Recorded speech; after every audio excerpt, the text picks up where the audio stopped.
on the contrary, he is in the mountains under the snow with other gods or without God at all, without family, without father or mother, with nature. What does my father want? Can he give me better? Impossible! Leave me alone. Everything is a machine, and three celestial machines. The stars are rainbows, alpine machines, each coupled with those of his body, noise machine. Uninterrupted, idle instrumental.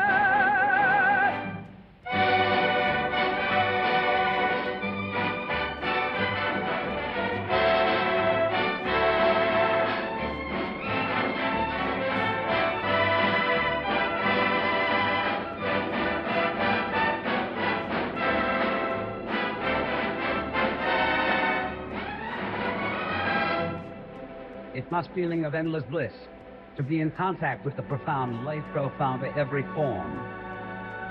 To have a soul for the rocks, metals, water and plants, to welcome into oneself, as in a dream, every element of nature, like flowers that breathe with the waxing and waning of the moon. Och det langsat med gissets where, what the die be moved out in net, in and the replies. Krongas can be a chlorophyllling machine or a photosynthesis machine, or at least split his body as a part into such machines. Lens put himself before the distinction of man nature, before all the identifications that this distinction conditions.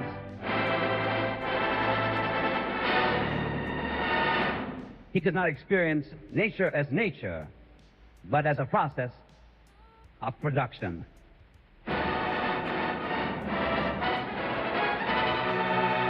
There is no more man nor nature, only process that produces the one within the other and couples the machines together.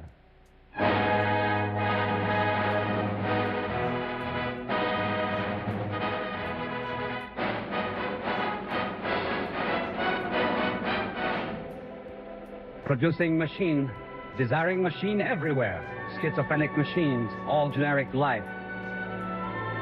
Me and not me, exterior and interior don't mean anything anymore.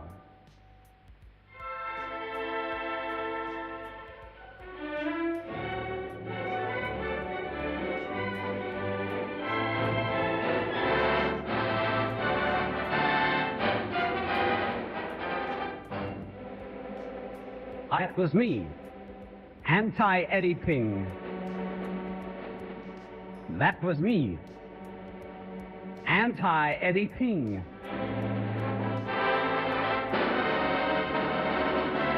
The desiring machines. Machines.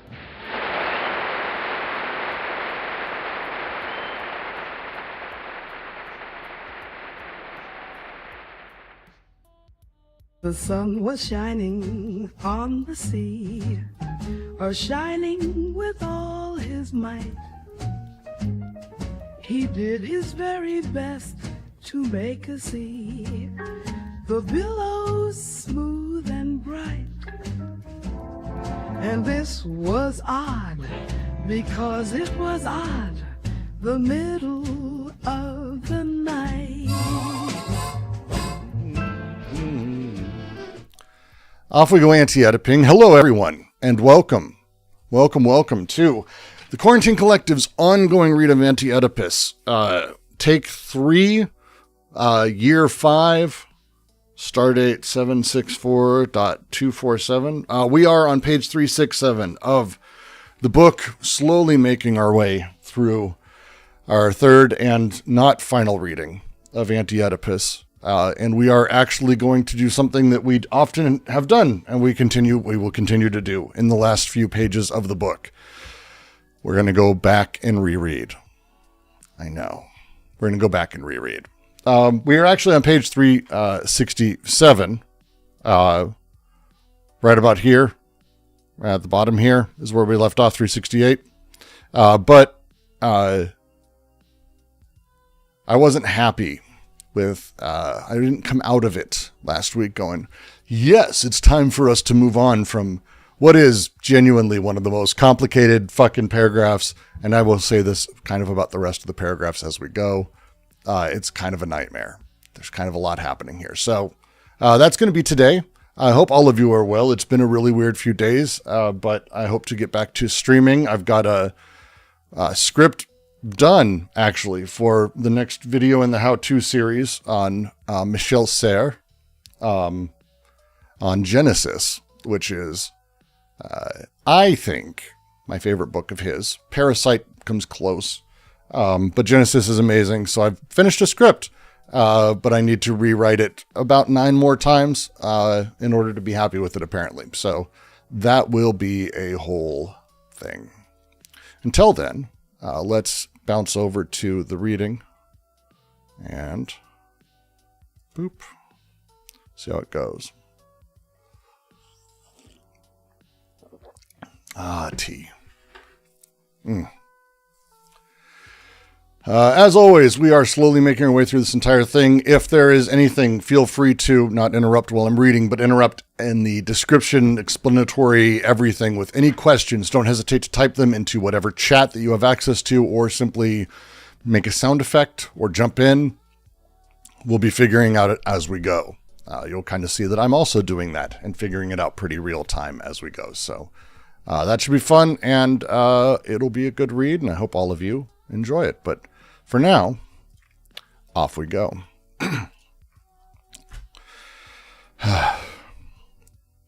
Let's see.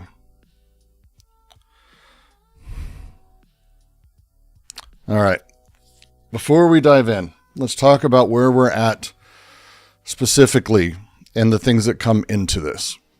They've been basically charging through and explaining all of the parts of schizoanalysis and effectively how it sees the creation of subjects, people, events, the social order.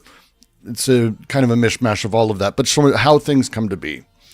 And the book, being what it is, Anti-Oedipus, is a polemic against traditional psychoanalytic thought, Lacanian psychoanalytic thought that tends to start with the familial, start with the symbolic, start with a way where our smaller relations are indicative of larger relations, that the smaller relationships and the symbolic connections that we see between myself, father, myself, mother, mother, father, these things are able to be inhabited, replicated, taken over, made metaphorical, made allegorical through everything else in society. It's not so much that you are angry with your boss, it's that your father never really cared for you. It's not so much that your wife and you don't get along, it's that you never understood how to hold off pleasure from your mother. Whatever it may be, this idea that these smaller relationships are simply replicated everywhere, they're taking strong aim at. And how they're doing that is by looking at the unconscious existence that all of us are born from. And this unconscious, this machinic unconscious of machines, and it's very important, of pieces, parts, working together, connecting, generating these elements. As these go about their day, as they go about their thing, they work together in very particular systems, and they generate from that what you would consider yourself, a subject. But it's not just as simple as the symbolic setup. Instead, here, there are parts of this that are sort of the coexistence of these elements creates different ways that these things end up sort of showing themselves, or ways they come together. And they have a series of elements that they're going through in this last section where they're talking about the way that people,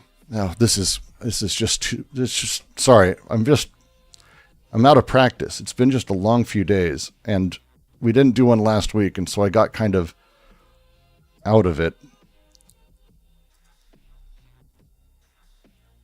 Give me 2 seconds. Going over my notes for the last couple paragraphs.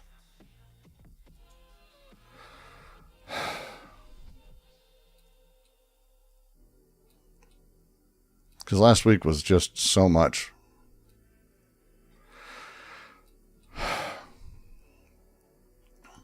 Okay. In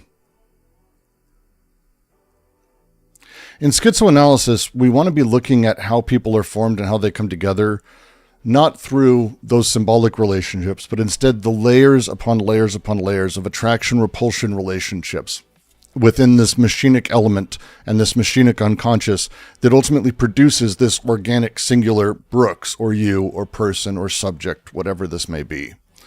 The theses of schizoanalysis they're putting forward break this down in a very particular way. The first thesis is that of the social field, the social world, being the place that first desire invests. It's not that desire invests only in the family and the social field we find relationships later to deal with. It is that the social field is what is immediately invested. All of it is the social field. There is not a tinier version in the family. That it's all that. And this social field is the first place that investment happens with the impulses, with desire, not wants, desire, impulses. With this, we end up with two types of investment or interest. On the one hand, we have the sort of direct and absolute way that our investments in the social field exist, where we have our social investments versus our class or more social interests. The difference being, one is how we are directly invested in these larger social milieus, and then also how we intellectualize it, how the words and the space and how we understand ourselves relationally exist. The interest would be myself as a white, middle lower class dude, a cis, American, Washingtonian, whatever, however I see myself as a thing, or I understand my position in society, versus the direct investments in desire, which are more revolutionary or reactionary. Desire wants to either overturn systems or that, or wants to sort of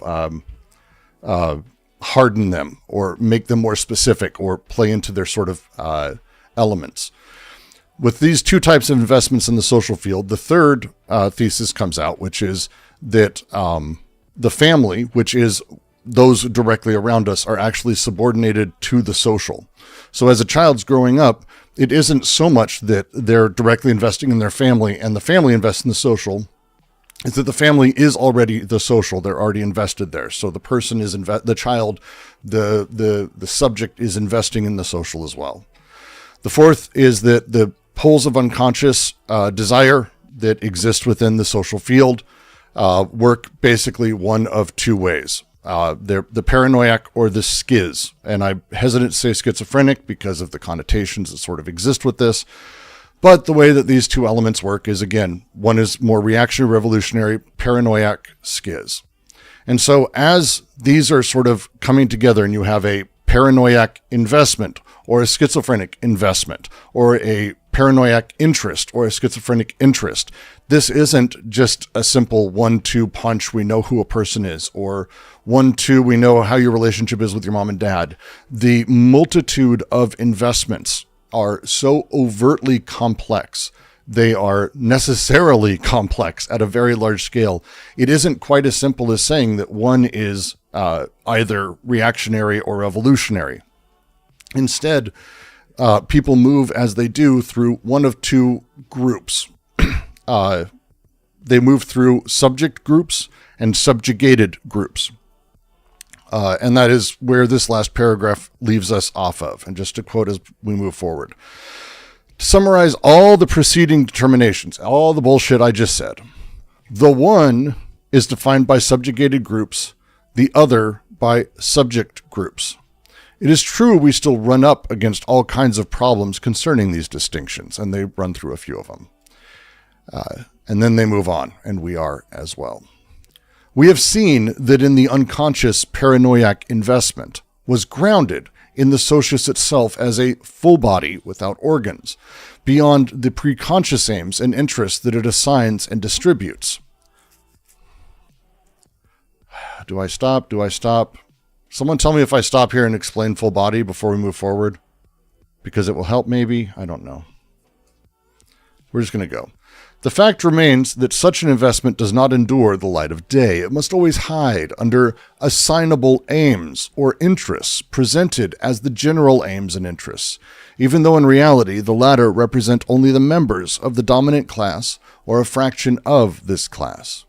How could a formation of sovereignty, a fixed and determinate gregarious aggregate, endure being invested for their brute force, their violence, their absurdity?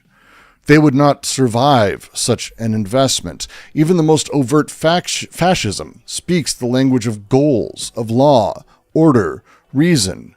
Even the most insane capitalism speaks in the name of an economic rationality.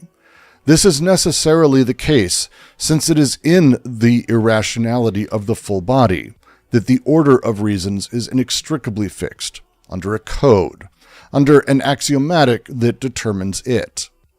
What is more, the bringing to light of the unconscious reactionary investment, as if devoid of an aim, would be enough to transform it completely, to make it pass to the other pole of the libido, i.e. to the schizo-revolutionary pole, since the action could not be accomplished without overthrowing power, without reversing subordination, without returning production itself to desire. For it is only desire that lives from having no aim. Molecular desiring production would regain its liberty, to master in its turn the molar aggregate under an overturned form of power or sovereignty. That is why Klosowski, who has taken the theory of the two poles of investment to the furthest, but still within the category of an active utopia, is able to write, and then the rest of this is, you can join our Klosowski, Nietzsche, and the Vicious Circle readings on Thursday. Every sovereign formation would thus have to foresee the destined moment of its disintegration. No formation of sovereignty, in order to crystallize, will ever endure this prise de conscience, for as soon as this formation becomes conscious of its imminent disintegration in the individuals who compose it, these same individuals decompose it, by way of the circuitous route of science and art. Human beings have many times revolted against this fixity, this capacity notwithstanding. The gregarious impulse in and by science caused this rupture to fail. The day humans are able to behave as intentionless phenomena, for every intention at the level of the human being always obeys the laws of its conservation, its continued existence. On that day, a new creature will declare the integrity of existence.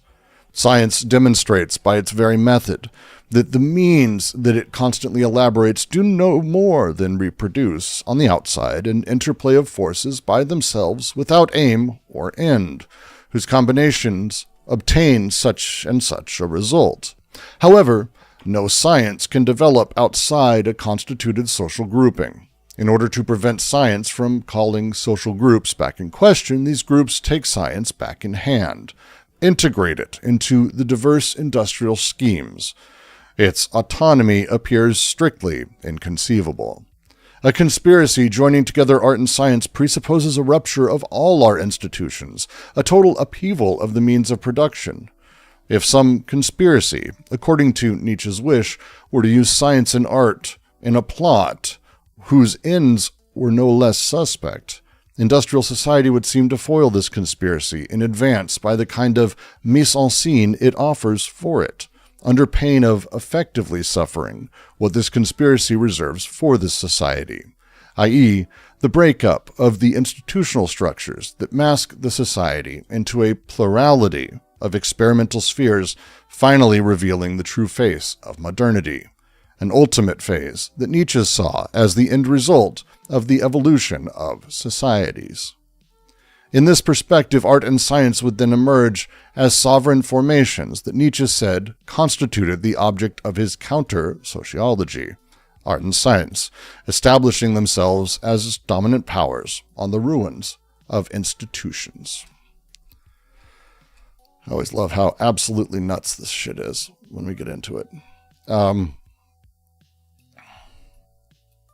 Jesus.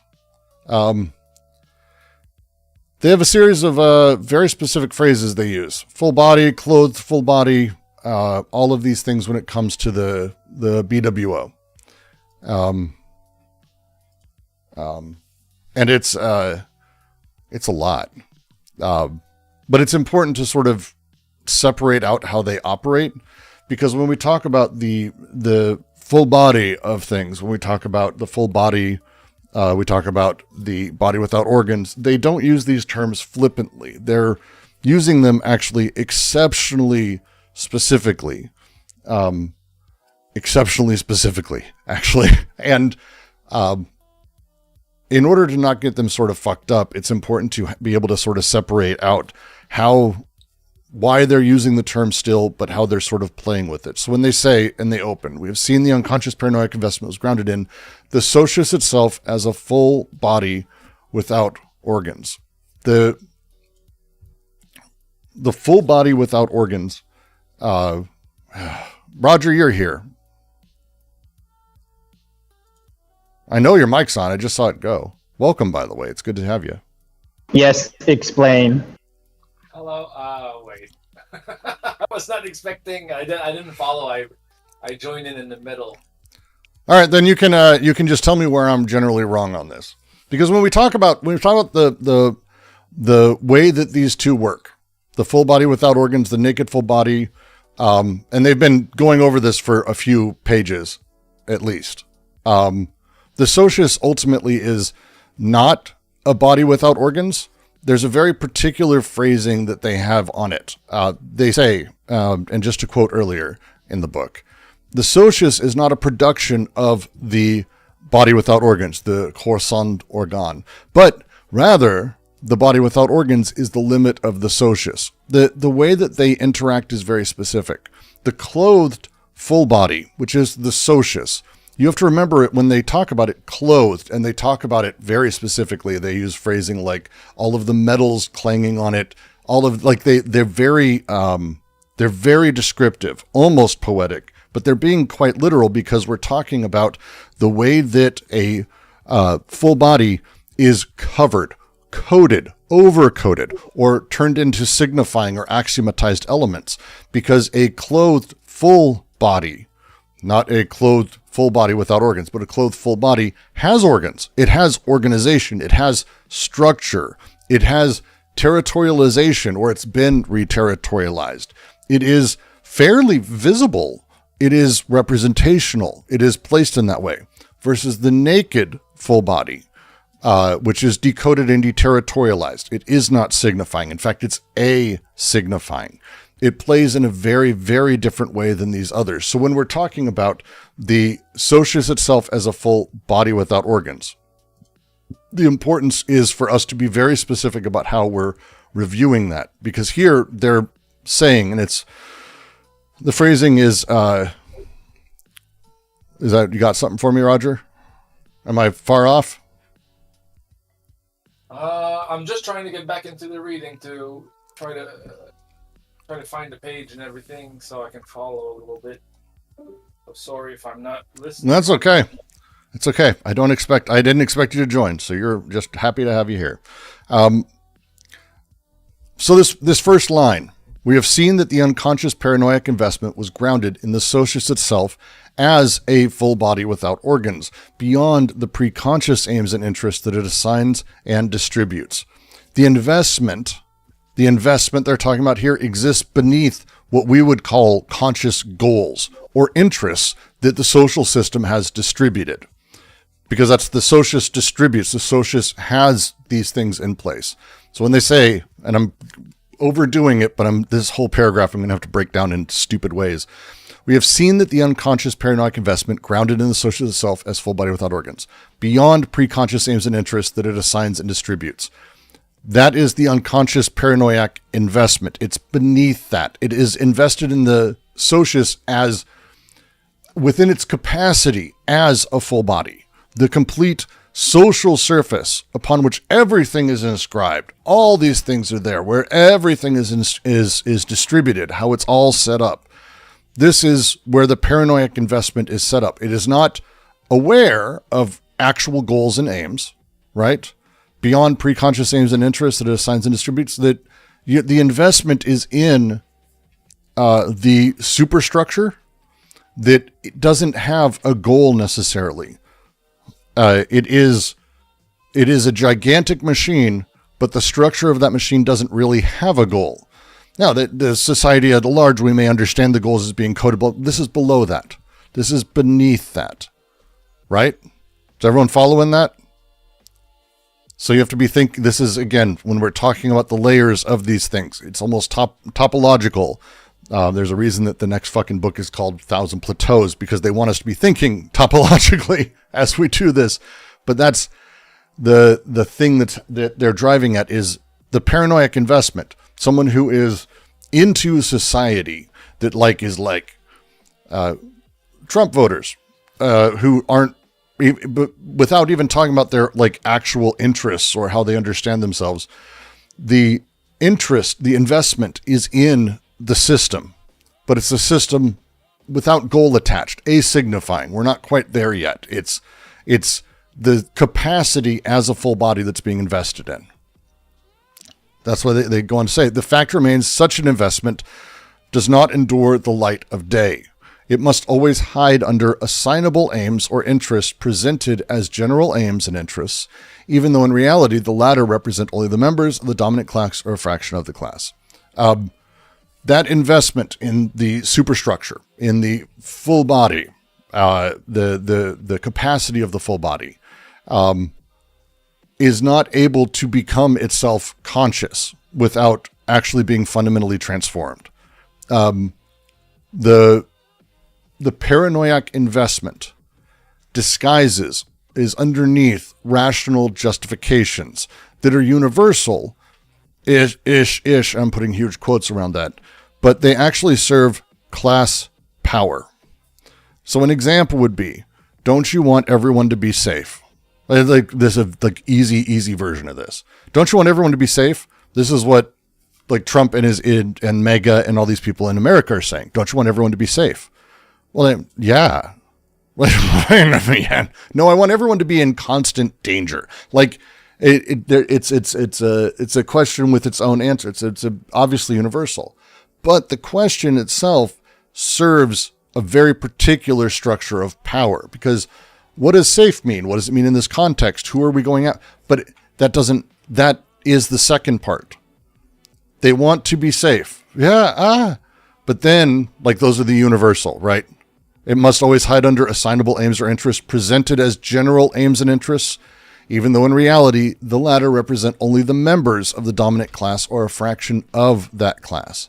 This is, this is like so much Marx. It's hard to even say. Like, this is, to me at least, this is Marx. By the way, Roger, you're still coming through. Unless you want to chat, do mute up. Oh, I'm sorry. But the full body without organ, it refers to anti-production, right? In the sense that, there's the body without organ. The full body would be, it's something that is produced, as everything else. But because it is produced as anti-production, it posits its way into the processes in the sense that it cannot be subject to the imposition of a framework like Anti-Oedipus, by example. So basically, that's why it's the paranoiac. It's already full. It's already there. It cannot be structured. It is produced as such, but cannot be structured by something exterior. Right? It can or cannot be structured by something exterior. Cannot be. It's something that resists. Oh, interesting. I kind of want to chime in with an example here with one of the literature piece I read. I don't know if, because there's some really old Chinese kind of mythology and literature that talks about women that has to be killed by military, not fathers, but particularly military. I don't know why, but that part somehow brings up to the full body organ a lot. Well, they're actually going to be, or they did. I think we went over it in chapter 3. They actually have a great moment that is, I feel like exactly that, where they talk about this moment of the documentary about Vietnam, where the general in charge is like, well, those boys died on the field, and I'll be going to their funeral tomorrow. They were the best damn killers I ever saw. And so it's this really strange switch where he is almost visibly kind of coming to terms with the narrative and the reality of the situation. We're getting a lot of feedback from you, LJ, by the way. But it's a lot of that. I just rewatched The Act of Killing, which I fully recommend everyone watch once a year. It's the best documentary that has ever been made, and I don't think it's possible to be in my lifetime. If I see something better, I'll be amazed. It's a story where they go to Indonesia, and these groups that killed communists in massive purges, committed basically effectively an internal genocide within their own country, and are lauded as heroes. And one of the guys who did this and is like a local celebrity for it, what they do is the whole film, they basically have these guys reenact. They act out their killings as if it was like being proud of it, which is a wild sort of idea that totally works. And you actually watch the main guy who is followed the entire thing. It ends with him breaking as he realizes the story doesn't match or what it means, and the lengths he has to go with in order to continue this narrative large-scale thing that he did the right thing. And early on, it's because they were evil, they were bad, and at some point he starts to realize, they were just people, and he identifies with them in a really crazy moment. And then he, instead of having them film another set of murders that he's proud of, he actually has them stage a musical number where the dead that he's killed in front of a gorgeous waterfall in a very fantastic scene, give him a medal and accolades for thank you for murdering me so I went to heaven. Because the story of why he did what he did and the justification is that important to him. He is able to make that switch. And then as that breaks down even further, he breaks down. And it's there's nothing more important to watch. Go watch the documentary literally immediately. Go fucking watch it. It's the best thing ever made or put to film. Brooks, I feel like the example you're giving right now is kind of vouching for the structuralists, especially the anthropologists. Not really. Anyway, I'm just...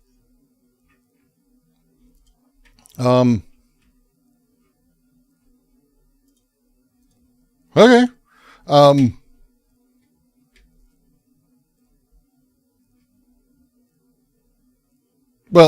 So to mention on this, the reason this comes back is because this, as they say here, the fact remains such an investment does not endure light of day. It has to hide under assignable aims or interests presented as general aims or interest, true long-term goods, things that fit at that scale. Because, and this is to go back to the way Roger was talking about the full body without organs versus the body without organs. The full body without organs is the function of anti-production, as a surface of inscription or recording, as the motor that couples with production. That's the sort of setup that happens here. The socius, which is different. The socius is clothed full bodies, naked full body. BWO is a different beast, but the full body is this actual surface itself. It is anti-production. I almost want to say just in the sentence there. Is that probably fair to do, Roger? It is the function of anti-production. As anti-production, I should say, not of, as. Yep. All right. And so when they say, the fact remains such an investment does not endure light of day, it must hide under assignable aims or interests presented as the general aims and interests, even though in the reality the latter represent only the members of the dominant class or fraction of it. This is the split between what seems to be this manifest ideology. Again, the investment is in anti-production itself, the recording surface, the thing that couples. But the split becomes specific between what we would call ideology, general interest. Oh, everyone wants to be safe. Oh, we have to kill all the communists. Oh, illegals are destroying our country, whatever it is. This doesn't matter. Name a thing. And then the actual latent libidinal investment. These things come together because that latent libidinal investment from the first sentence is the service of class domination. That's the drive is in the paranoiac full body, the full body. That's the thing. Brickgriff says, based on that response, I'll know if I'm off base. Would it be appropriate to ask if the capitalist has a concept of the end game of capitalism, or if they do, what narratives do they embody, employ to sleep at night? My very simple answer would be they would. Very rarely these days do you meet what I mean, Marx talked about this too, the way that like there used to be an honest capitalist. And they don't mean that people necessarily lie or whatever, but they would say things like, look, I'm exploiting people, but that's just the way of the beast. Like, and some of these people still exist to a point where they're very upfront about, oh yeah, no, I'm investing, but that's, what are we going to do? We're all fucked. And they understand what they're up to. Again, they justify it with the we're all fucked general thing. When we're talking about the like capitalists at the top, the Musk, the Trump, the people like literally destroying our world and not aware of it, they're aware in some sense. They are doing something that is good. They're, again, the thing they're playing with, the thing they're invested in is that system. And they are so close to it. They are basically one with it.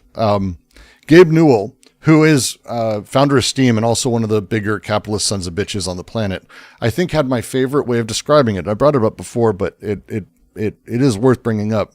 Someone asked him, he was giving a lecture at some school, and someone asked him what it felt to be a billionaire. And how he described it is he said, you don't really ever have $1 billion. You are more or less a sieve or a filter that billions of dollars pass through. And I don't think he was quite as aware how right he is when he says this, because the position he holds is one that he must maintain by keeping up all of those looks, lest the thing fall apart. If Bezos tomorrow were to have a revelation and see Jesus Christ and become a communist or be visited by Ingalls in the night, or whatever it is, and he wakes up Christmas morning and he asks the kid, what day is today, boy? And he tells him to go get a fattened goose for everyone, and suddenly gives away all of his fortune and turns Amazon into a commune. That wouldn't be allowed to happen. That he exists as a function in these things. Like he exists as a function in these things. He is someone who is so deeply invested in the way the system works, in this paranoiac function, in all of it. It's how it goes. 2 seconds, 1 sec.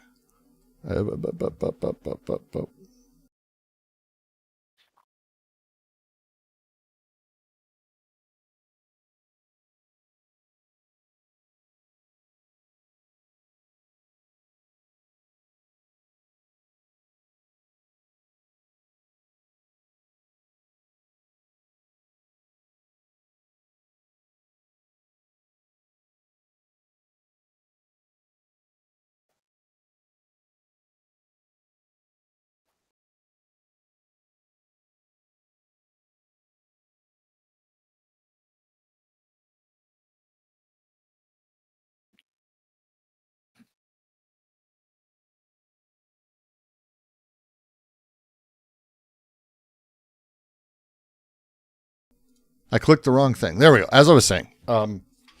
So the capitalist, it's like everyone else. They're invested into the full body. The paranoiac reaction is their investment in that. And then they have this sort of secondary justification or whatever it is that sort of is there, the rational aims and interests that are universal. They're presented as universal. And they see them as universal, and people see them as universal. Mm-hmm. And if you want to take on this, At one point in the book, they say that capitalism has axiomatized desire and different structures in society. And that's what's happening. Original capitalists are pretty much aware of how they can extract surplus value from the work of the workers, right? But then, as they go, what they are doing is being normalized or naturalized into every type of relation. So basically, the change there is by axiomatization is the change in relationality between workers and their production, but also between the parasite intermediary of the capitalist that actually does a punction over surplus value. So there's slowly like a form of confusion that installs itself, and the capitalist relation will replace the real world relation or the real relations of production. So this is what's happening, and when you have this production of full body without organ, it just replaces what is actually happening by another form of process, which become the ground for inscription or recording to everything else. I know there's like something that you say wrong sometimes, se rabattre sur, to fold upon itself, but that's what's happening. There's a bunch of processes that normalizes themselves or molarize themselves and changes the structure of the statistical distribution within the relation, and it becomes this driving force that is kind of like autoreferential. Yeah. And I say ribbit, sir, just fine. Se rabat sur. Say ribbit, sir. That is a frog thing that you have going on. It's a ribbit, sir. I talk about the court plane just fine. But the important thing that they're getting at is what Roger's talking about, despite my joke. Because instead of thinking that, again, people are singular or simple or rational or irrational, it's none of those things, all of those things. The thing that is happening is society is falls back on itself, falling back on. And what that kind of comes to mean is, again, the weird way that how things are done become the way things are done. When you're trying stuff, when you're experimenting, I use video games here as probably my favorite version of this because I think it's the one that's most communicable today. But pick any social group, any setup, it doesn't really matter. But as people are trying to figure out something that's new, they go about it by experimenting, failing quite often. But at some point they find stuff that works. And that's the way it was always done. So it's weird that happens, but it does happen that way. We get to a point where things are, oh, here's how this is done. Once that's happening, that success, that repeated success with all the failures, falls back on everything else. Suddenly, you're aware of that repeated success. You're aware of how things can work or what they should do. And that falling back on precludes you from actually exploring or continuing to experiment the same way you did the first time you ever touched something. Video games being the example, the day a video game comes out, no one has an idea what the fuck they're doing.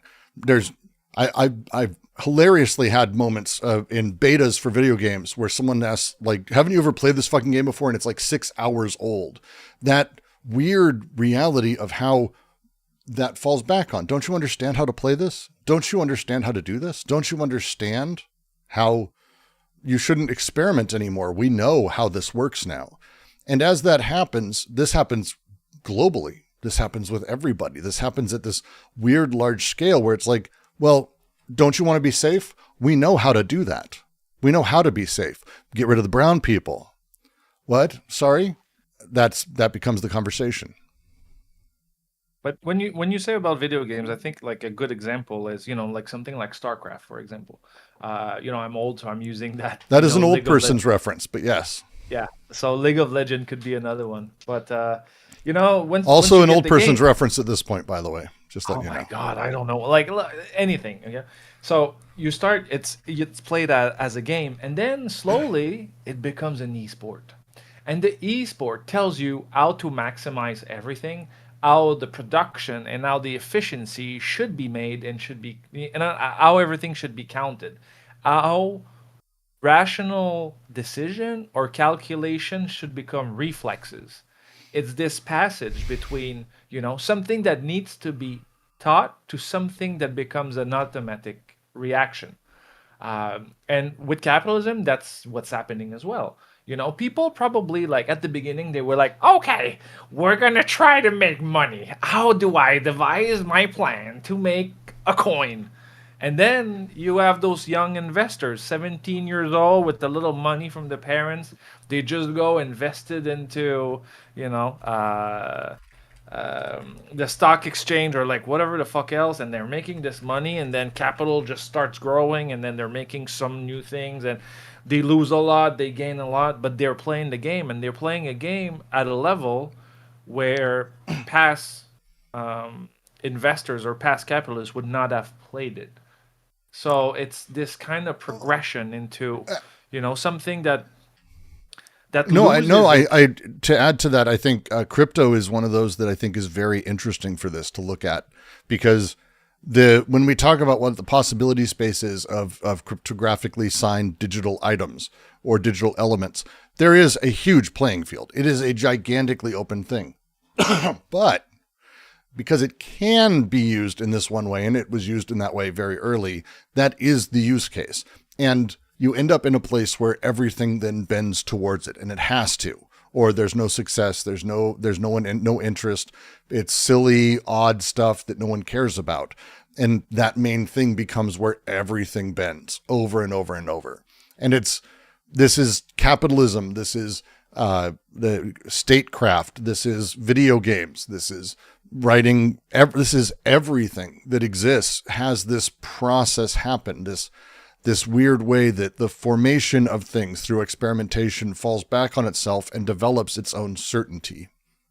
And that certainty is a fascinating thing itself. Again, not something that is rationally only gotten to, it's because we understand it's a combination, because, and I want to make sure I keep moving, because with this formation of sovereignty, there's a big thing that it's the next sentence. I want to make sure, because I do want your thoughts on this, Roger. I'm going to say a little bit, and I want you to critique the shit out of me.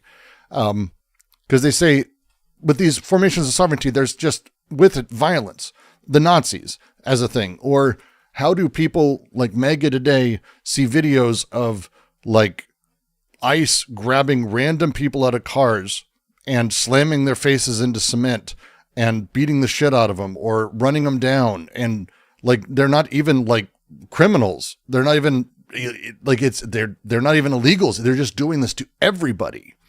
And how do you see that?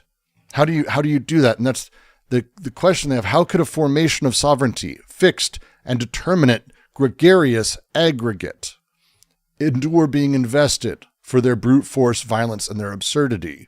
They would not survive such an investment, they say. And it's a rhetorical turn they're trying to make, because how do power structures survive if their true nature was this explicit object of desire? If the violence was the object, how would they survive it?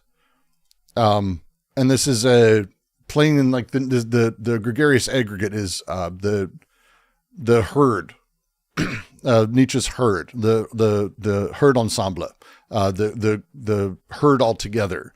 The idea of these fixed social formations that depend on masses that desire their own subjugation.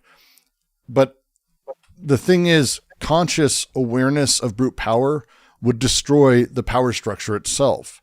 They're flat about this. It wouldn't survive it. Sovereign formations require this mystification element to persist, as this is what I read it. And this is why they go on to say, in the most overt fascism speaks of goals, law, order, and reason. This layer's needed there, this rational layer, because otherwise violence doesn't allow itself. Like you can't just the idea, like Bond villain level, movie villain level of like people who are just invested in pure chaos and violence and all that. And it's like, no, that this stuff still has to justify itself via rational discourse. It still needs these things. Hitler talked about racial science, not just hating Jews. Like they had these things with it, the historical necessity of their moment, the manifest destiny of things, whatever you want to say. These things conceal this latent paranoiac investment that is in the violence itself, the structural violence itself. That's how I read it, Raj. Is that close? No? Maybe? I mean, I don't know if I say something, if I'll add anything. No, it's just, I just want to make sure I'm generally reading that right. And I happen to have you here, so I'm abusing it. Okay, so there's like two movements, right? How could the formation of sovereignty, a fixed and determinate gregarious aggregate, endure being invested for their brute force, their violence, and their absurdity? So basically, they're saying that, you know, there's this there's Muller aggregate that is there, that is doing things, and then they say they would not survive such an investment. So basically, it cannot be invested by something exterior. So they need to find a form of legitimation. I don't know if it's the correct word in English. It works fine. Even the most overt fascism. Yeah. Even the most overt fascism speaks the language of goals, of law, order, and reason. Even the most insane capitalism speaks in the name of economic rationality. So basically, they have two subjects here, the fascists and the capitalists, and they say that they are insane. But their movement within this insanity is rendered legitimate by a discourse that structured the insanity, right?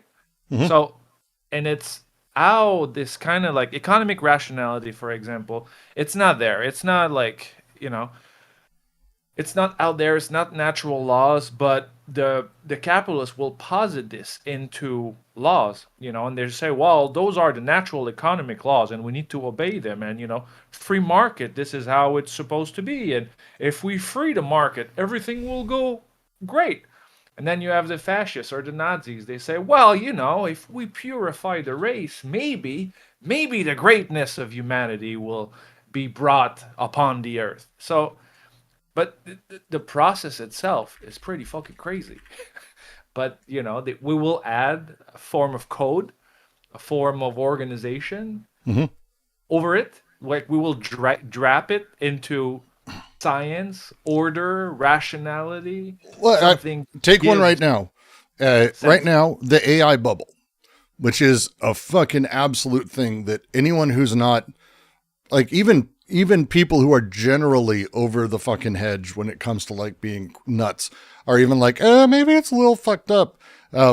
Sam Altman is like, they blew through apparently tens of billions of dollars last quarter at OpenAI, which is wild. And they're looking to spend $1 trillion next year, apparently. This is not, and again, nobody's making a profit. There's no money to be made here. There's no productivity being created. There's no like font of things being made. This isn't, they liken it to like, you know, the stuff Marx bitched about, the loom or automation in factories, Fordism, all that. But this is actually not really replacing jobs because no one can do a thing without a person there. And it's not really driving profit. So there's this insane thing of expending all of this cash. We have no reason to believe whatsoever that AI, as we talk about LLMs, is ever going to do anything other than what it's doing and will ever be able to do the thing they're promising. Yet, everything is still going that way. Go to CNBC. Everyone is cheering about the economy and how great it is. 80% of the gains in the economy are due to NVIDIA in the stock market. NVIDIA, one stock. There's 48% in the last year of everything up. NVIDIA is the one making up for all those other losses. One company. And it's, again, all hyper speculative. This is insane. Everyone knows this is insane. Yet, we're still heading in that direction. Yet, we're still driving right off that cliff, which is super weird. And everyone's talking about, hey, it's not bubble. It's completely rational. It's fine. You just don't understand. I want to chime in here a little bit. There is a multiple very well-known media persons that says there is a unprecedented rift between the market lines and then the wage, whatever production lines. You know, like when they in history they usually complement each other, where the wage thing goes down, the stock market thing goes up. They usually complement each other really well, but they start to have a big rift that does not align them anymore. And then this rift started before AI is ever published as a usable, like a user usable thing. I think it's 9 or 8 months before. So the stock market is kind of unavoidable in the AI thing, and I think it's closely related to schizoanalysis. But I wonder whether this rift that has been always a historical thing that's in the first time it start to like tear apart has to do with it. Yeah, we're in unprecedented times when it comes to sort of seeing how these justifications work. I brought up the act of killing for no small reason. If you haven't watched it, immediately quit this. Whatever you're listening to here with my voice, this is much less important than going and seeing the act of killing. The ending of that film is this thing, because the ability for people to be directly invested in insane shit requires a rationality. We may see it as irrational. You may say to someone, "Oh, you don't understand what's really happening. You just don't get it." Like that thing that we do that, but they've got their own rationale. They've got their setup. They've got their goals that they're in service of. They've got their setup, market efficiency, perhaps, the rational actors of the market. But these things, even when they get wholly upended, it is a rare person that finds the moment to actually break them. Alan Greenspan, to his credit, testified in front of Congress that the crash of 2008 proved his entire worldview wrong, and he fucked Ayn Rand. So think about that. Like, I mean, he probably did. I should be very careful. Well, he's dead, and they're all dead, so who cares? But he probably did. But like that, it broke him, and he had to rethink what goals existed. And we saw this as the bankers and as politicians and people leading our country have tried to take us in different directions, trying to give us different goals, setting up what the rationality of the market for, all of these things. But we have these huge speculative bubbles and crises and everything that are continually happening. They're pushing through because we have to have this science of things, this economic science that's playing in very particular ways, rational justifications, and it's the setup. And they say, just even the most insane capitalism speaks in the name of economic rationality. This is necessarily the case, since it is the irrationality of the full body that the order of reasons is inextricably fixed under a code, under an axiomatic that determines it. Go ahead. It's like the time process, right? You're in a relationship and you do some dumb shit and you get into an argument over it, and then you'll try to rationalize everything that you've done. So it's kind of like that. So the rationalization, the rational process doesn't come before the act or before the situation that we're observing. It comes after. So that's kind of what they're saying. There's like an irrational formation that is there that will just create a full body, like that will just justify what is being done. So when it comes down to capitalism, we've explained it with fascism, it's the same thing. The example of this movie, they're killing a bunch of people, and then they're saying, yeah, that's, they were the best soldiers, and, it was fucking great, and, like, those people are good people. And you're just like, wow, what a fucking insane take. And then it follows into the following sentence there. What is more, the bringing to light of the unconscious reactionary investment, as if devoid of a name, would be enough to transform it completely to make it past to the other pole of the libido, the schizoevolutionary pole, since this action cannot be accomplished without overthrowing. Now they're just going, but so that's the thing. The moment you point out the irrationality of the justification, the whole thing kind of like shifts. Well, it breaks. But yeah, it breaks down, and most people don't do that. We don't question capitalism with like the rationality that they offer us. We don't question ordering the state with all those, parasitic bodies coming from elsewhere, and we must input an immune, reaction to this to cleanse the state body of the invaders and the aliens. But that's and how this happens. And again, I'm going to use Alan Greenspan as my example here because I really love it. I didn't know he's still alive. Good for him. I guess banging Ayn Rand gets you to live forever, unless you're other people. Nathaniel Branden didn't last too long. She sucked the life force out of people. The difference in how it works in capitalism is incredibly important to how and what Roger is saying and what this chapter is going on about. Previous to this, we had more finite systems, coding and social codes or overcoding that works via the earth or via the king. They have sort of an end point. They're more qualitative codes, and they sort of exist at the end of things. The way that we would say, oh, this is the king's land. That's it. That's it. And everything else gets in order to serve that.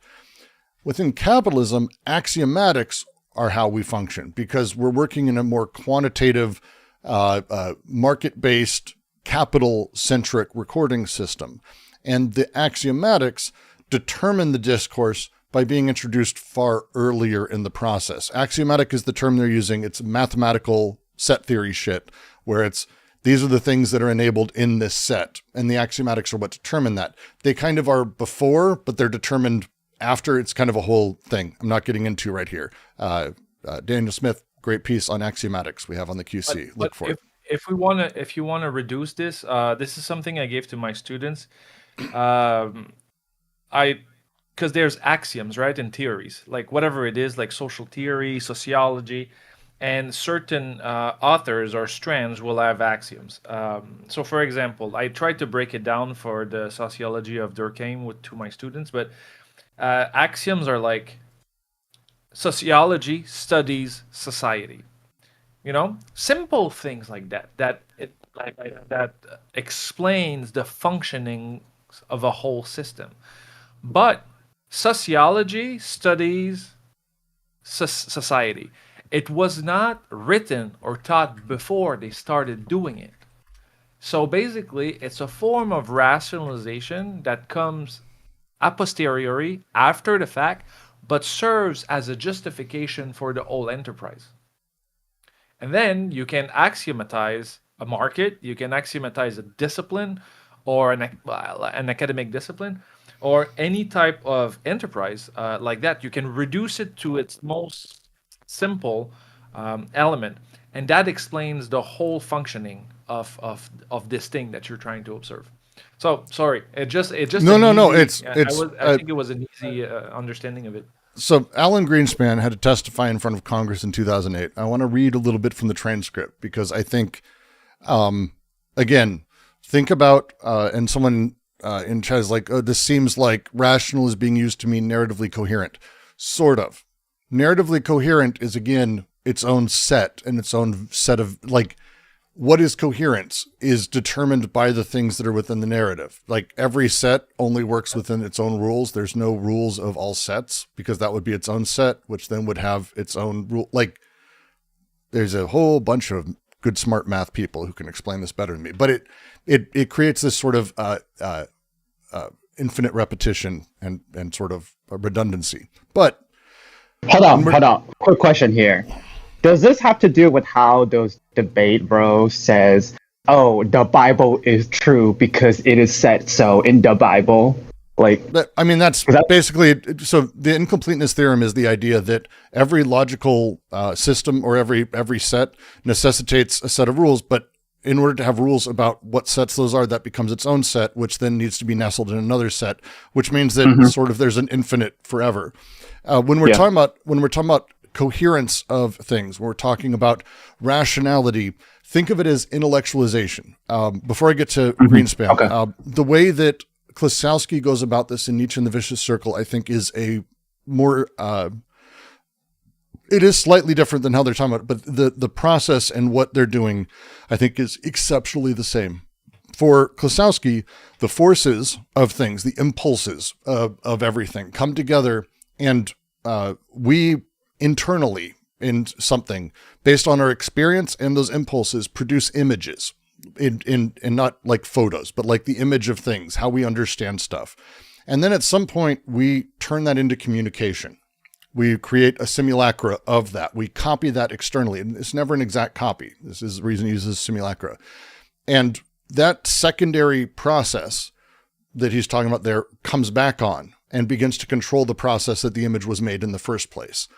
And as he's talking about this process, the coherence is something that is more about a consistency rather than being perfectly logical.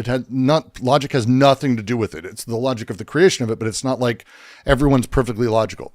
To that end, here is Alan Greenspan in 2008. I'm going to do two voices. It's going to be Waxman and Greenspan. Greenspan says to Waxman, and there's video of this. I consider this one of the more important moments in American history. You're free to look at it. There's a lot of video. C-SPAN has it. Greenspan says, well, remember what an ideology is a conceptual framework with the way people deal with reality. Everyone has one. You have to. To exist, you need an ideology. The question is whether it's accurate or not. And what I'm saying to you is, yes, I found a flaw. I don't know how significant or permanent it is, but I'm very distressed by that fact. You found a flaw in the reality. I found a flaw in the model that I perceived as the critical functioning structure that defines how the world works. In other words, you found that your view of the world, your ideology, was not right. It was not working. That's precisely the reason I was shocked, because I'd been going for 40 years or more with very considerable evidence that it was working exceptionally well. I knew the housing bubble became clear to me sometime in early 2006. In retrospect, I did not forecast a significant decline because we never had a significant decline in prices. And it's only as the process began to emerge that it became clear that we were about to have what essentially was a global decline in home prices. Then the senators go back and forth. He says, it strikes me that if you go back and ask yourself how in the early years anybody could realistically make a judgment as to what was going to happen to subprime mortgages, I think you're asking more than anybody is capable of judging. And we have this extraordinarily complex global economy, which, as everybody now realizes, is very difficult to forecast. And Mr. Chairman, I agree with you in the fact that there were a lot of people who raised issues about problems emerging. But there are always people raising issues. Half the time they're wrong. And the question is, what do? You point out correctly that the Federal Reserve had a good economic organization as it exists, and I would say, as it exists in the world. If all these extraordinarily capable people were unable to foresee the development of this critical problem, which undoubtedly was the cause of the world problem with respect to mortgage-backed securities, I think we have to ask ourselves, why is that? The answer is, we're not smart enough. We just cannot see events that far in advance. And unless we can, it's very difficult to look back and say, why didn't we catch something? It's almost like it's written for a movie. And I think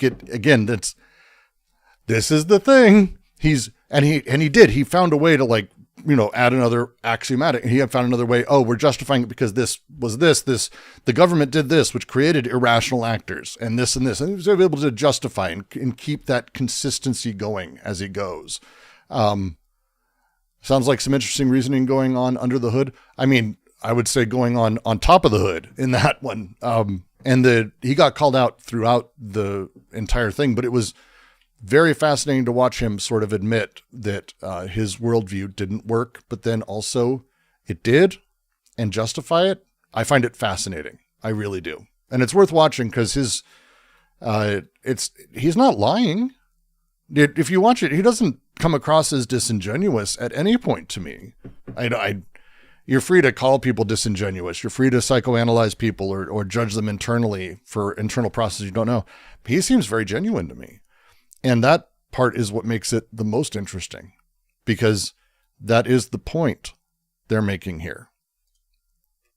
That is the point.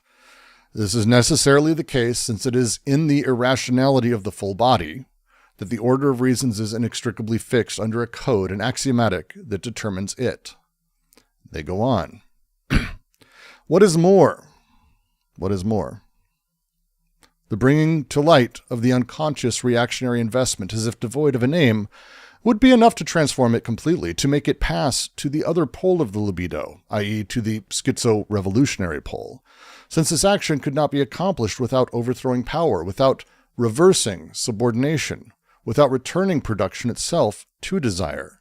For it is only desire that lives from having no aim.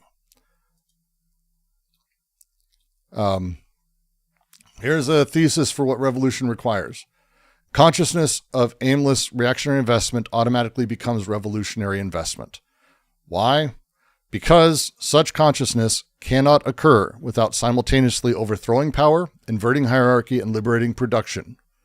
Desire's characteristic, essential character, is being without aim.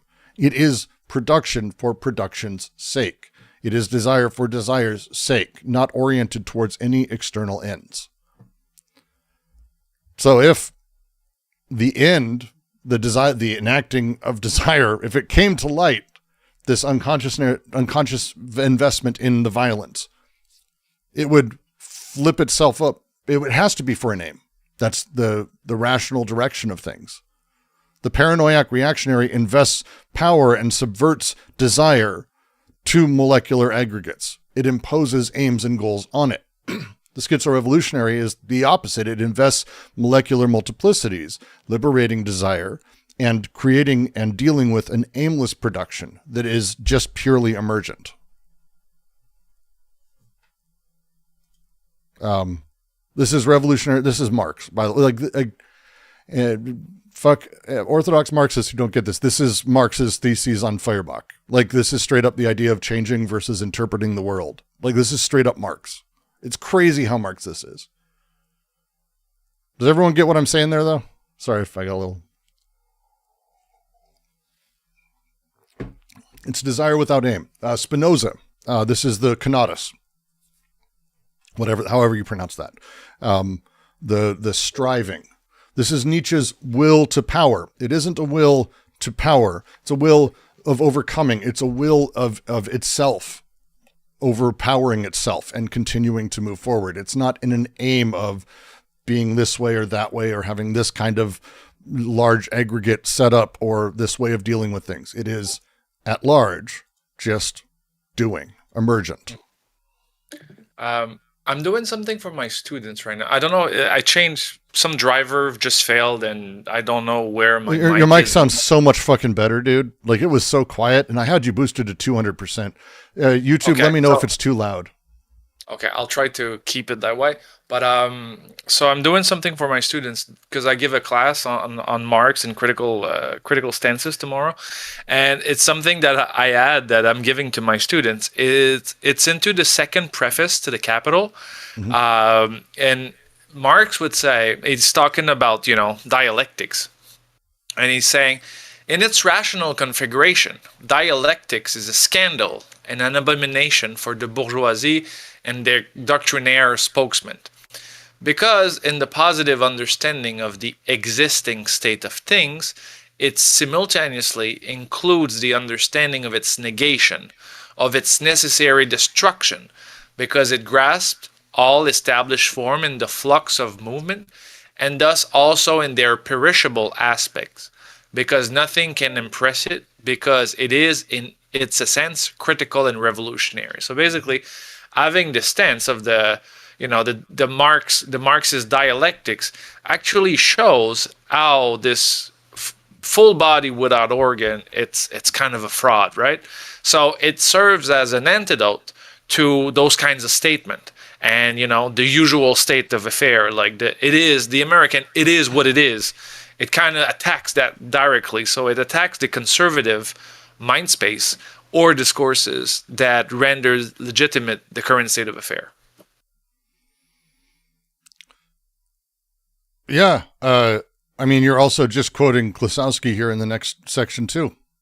Maybe Klosowski just stole it directly from Marx. Well, he didn't steal it. He actually references Marx, because this is from Nietzsche and the Vicious Circle. And he's doing, again, all of these guys who do it best. They take from the master and they run with it, and they play with it as they do. Because Klosowski here is making the point, basically, and there's a lot of stuff that sort of happens here, but because I'm just skipping now to the scene from Vicious Circle, which is the next little bit here. But it's the idea that sovereign formations cannot handle awareness of their own contingency. There's this way that the Nazi Party and MAGA, for example, like pick a fucking fascist movement, they never actually just embrace that they are contingent. There's ready for me to get clipped. There's a delightfulness in a populist movement that comes out of nowhere, or comes out of the material realities that a society's in. They can't embrace that, though, because they're cowards. They need grand scale everything. For the Nazis, it was the Third Reich, that they are the continuation of the greatest empire, blah, blah, blah.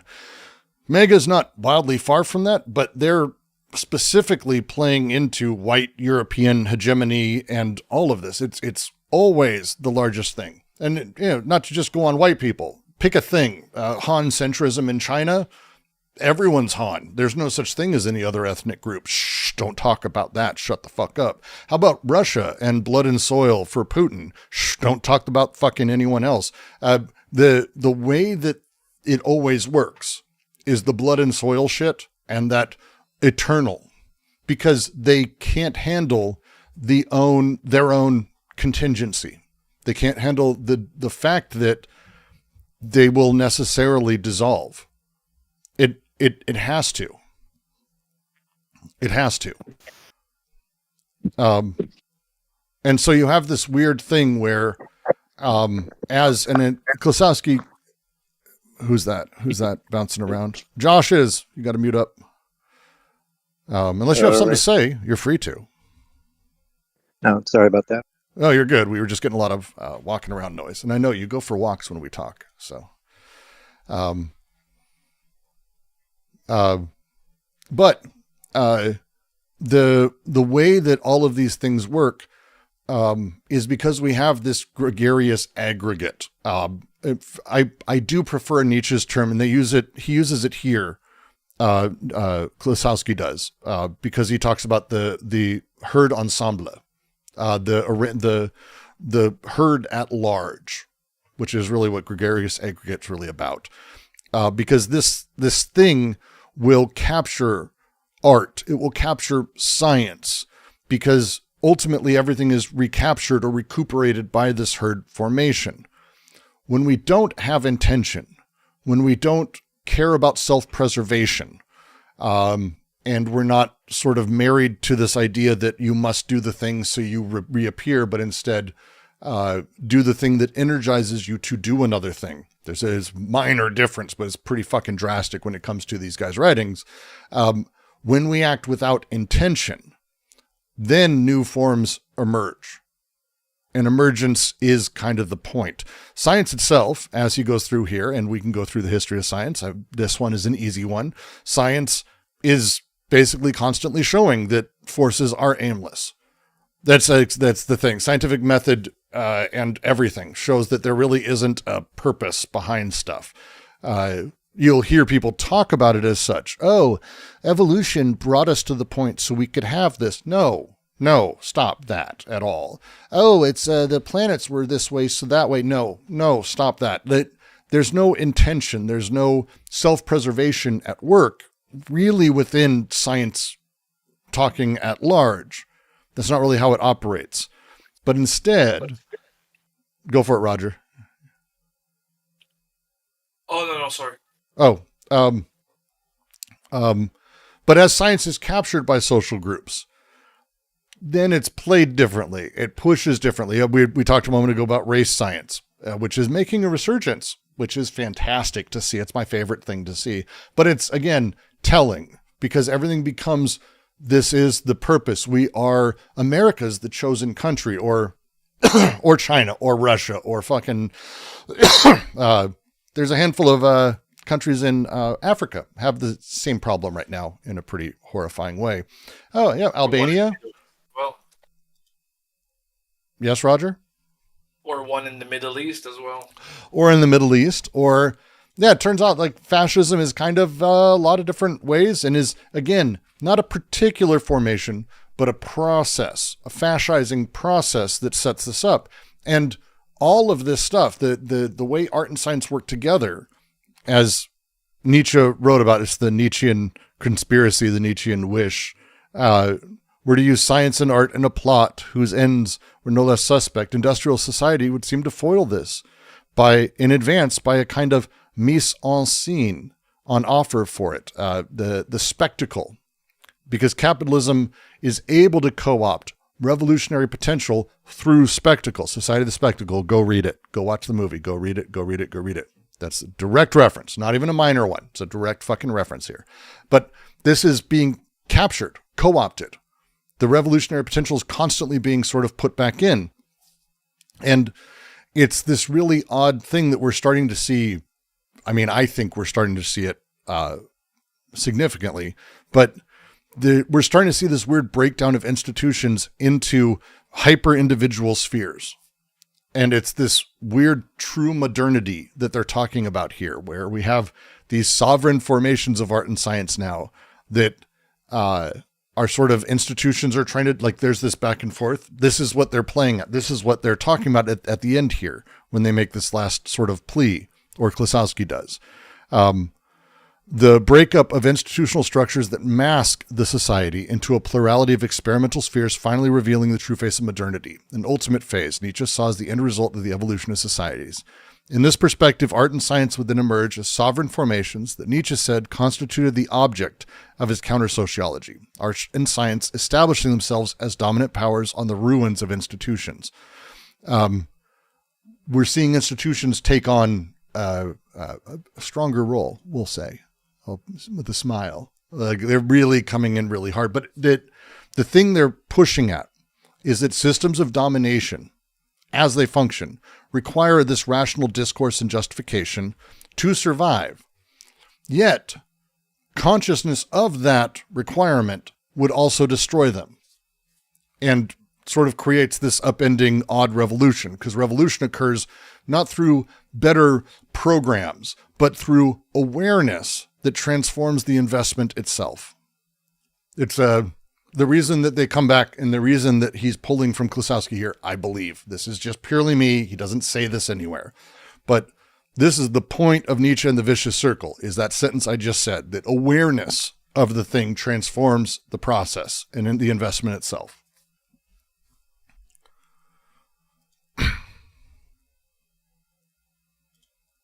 Is that fair, Raj? No? Yes? A little bit? Sorry, I was reading something else. That's okay.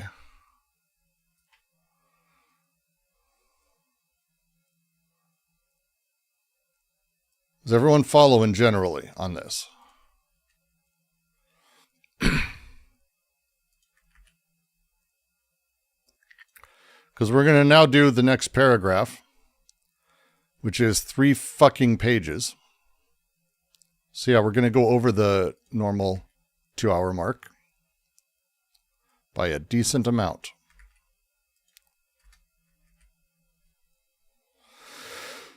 Let's see. Coming on Rudd's note. Which note? The mortality of the Gestalt is a horror beyond acceptance for the fascist. Yeah. Commenting, it's the fear of mortality from the perspective of an identity maintaining itself. So the living process convinces itself that it's the sign rather than the signified. Signs cannot change. The living process supposedly converging on some divinely preordained perfect true form. It's the opposite of Buddhist anatta. It's the opposite of a lot of shit, but that's a really good way to put it, Reed. Again, Nietzsche and the Vicious Circle is incredibly well done and brilliant writing that I think they're clearly borrowing from a lot here. aside from just taking an entire fucking paragraph. But this is the point for Klosowski.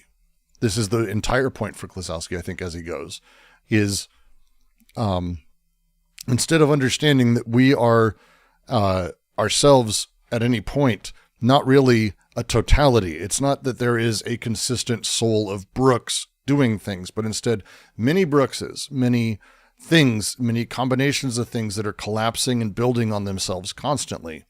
If we realize that, we actually can enable an emergence and a behavior that shifts how we deal with things.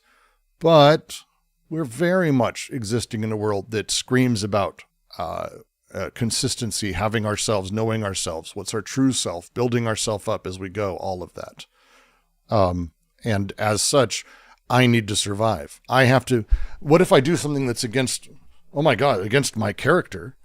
Well, then I won't exist anymore as I understand myself. I must, oh no, I did something against my character. Oh no, I must never, it changes that mentality, and it shifts how we understand ourselves into a way that basically encourages an excessive fascism.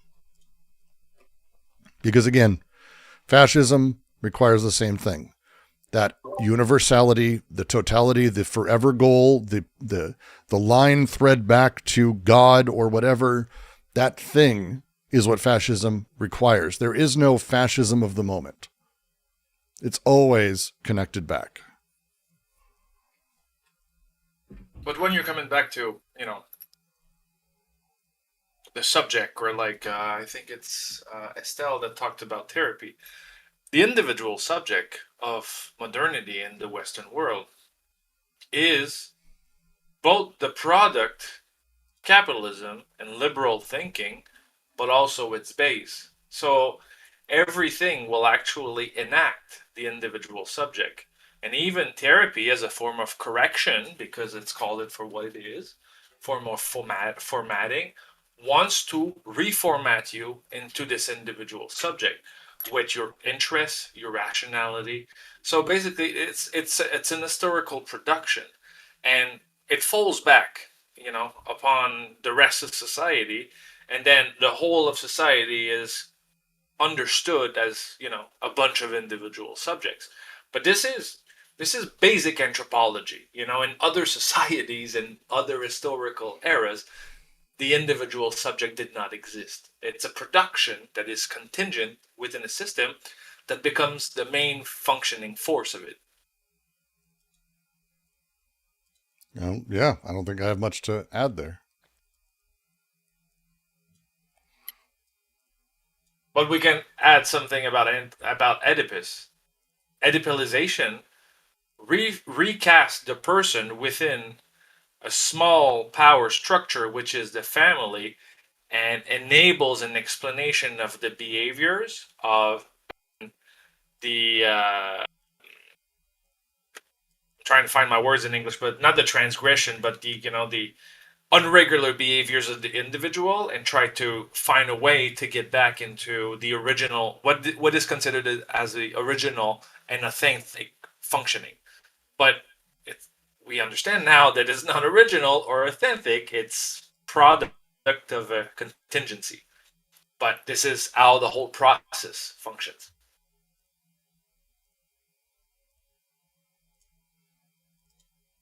Cool. Yes.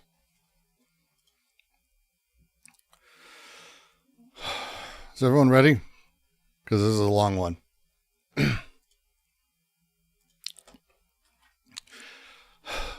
Art and Science. Art versus Science. Excellent electronic music group, by the way. Art versus Science.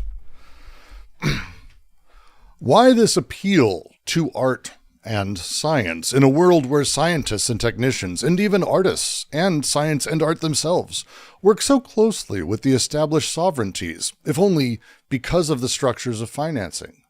Because art, as soon as it attains its own grandeur, its own genius, creates chains of decoding and deterritorialization that serve as the foundation for desiring machines and make them function. Take the example of the Venetian school in painting. At the same time that Venice develops the most powerful commodity capitalism, bordering an Urstadt that grants it a large degree of autonomy. Its painting apparently molds itself to a Byzantine code, where even the colors and the lines are subordinated to a signifier that determines their hierarchy as a vertical order. But towards the middle of the 15th century, when Venetian capitalism confronts the first signs of its decline, something breaks out in this painting. What would appear to be another world opens up, an other art, not another art, an other art, where the lines are deterritorialized, colors are decoded, now only refer to the relations they entertain among themselves and with one another. A horizontal or traverse organization of the canvas is born, with lines of escape or breakthrough. Christ's body is engineered on all sides and in all fashions, pulled in all directions, playing the role of a full body without organs, a locus of connection for all the machines of desire, a locus of sadomasochistic exercises where the artist's joy breaks free, even homosexual Christs. Organs become direct powers of the body without organs, and emit flux on it that the myriad wounds, such as St. Sebastian's arrow, come to cut and cut again in such a way as to produce other flux. Persons and organs cease to be coded according to hierarchized collective investments. Each person, each organ, has a merit all its own and tends to its own affairs. The infant Jesus looks from one side, while the Virgin Mary listens from the other. Jesus stands for all the desiring children. The Virgin stands for all the desiring women. A joyous activity of profanation extends beneath this generalized privatization. A painter such as Tintoretto paints the creation of the world like a race represented in its whole length by God himself on the sidelines, giving the starting signal across the track as the figures speed away in a transversal direction. Suddenly, a painting by Lotto surges forth that could just as easily be from the 19th century, and of course, this decoding of the flux of painting, these schizoid lines of escape that form desiring machines on the horizon, are taken up again in scraps from the old code, or else introduced into new codes, and first of all into a properly pictorial axiomatic that chokes off the escapes, closes the whole constellation to the new transversal relation between lines and colors, reduces it to archaic or new territorialities. Perspective, for example. So true is it that the movement of deterritorialization can only be grasped as the reversed side of territorialities, even the residual, artificial, or factitious ones. But at least something arose whose force fractured the codes, undid the signifiers, passed under the structures, set the flux in motion, affected breaks at the limits of desire, a breakthrough. It does not suffice to say that the 19th century is already there in the middle of the 15th, since the same would have to be said of the Byzantine code, underneath which strange liberated flux were already circulating. We have seen this in the case of the painter Turner and his most accomplished paintings that are sometimes termed incomplete. From the moment there is genius, there is something that belongs to no school, no period, something that achieves a breakthrough, art as a process without goal, but that attains completion as such. Who wants art history? Before I go, here's two books I'm going to recommend. Tintoretto's Difference is a art history through the eyes of Deleuze, and I highly, highly recommend it, obviously referencing this paragraph. Tintoretto's Difference is brilliant. We have a copy if you want to join. And then La Poujade just finished translating Deleuze's lectures on painting. I believe it's just, the book is called On Painting. And it's fucking awesome. Like, it's fucking awesome. La Poujade is like ridiculous. Really has a wonderful grasp, and his translation is lyrical. So just absolutely can't recommend more enough. I am not going to be quoting from those books. I'm not going to be referring to them beyond that because I try not to go too far off of things. But those are, I want to recommend up front, if anyone is even slightly inclined, all of this paragraph is going to be spoken of in those and really explained and explicated to a degree that I wish I could get into. This is more specific though. Very much more specific. They open with the question, because in the previous, they had this appeal to art and science. They're like, hey, art and science would be great. Nietzsche even agreed. And art and science would be this place of breaks. But that's weird. Why are we appealing to it? They open. Why are we appealing in a world where scientists and technicians and even artists, science and art itself, they work so closely with the established sovereignty, if only because of the structures of financing? Capital controls art and science, doesn't it?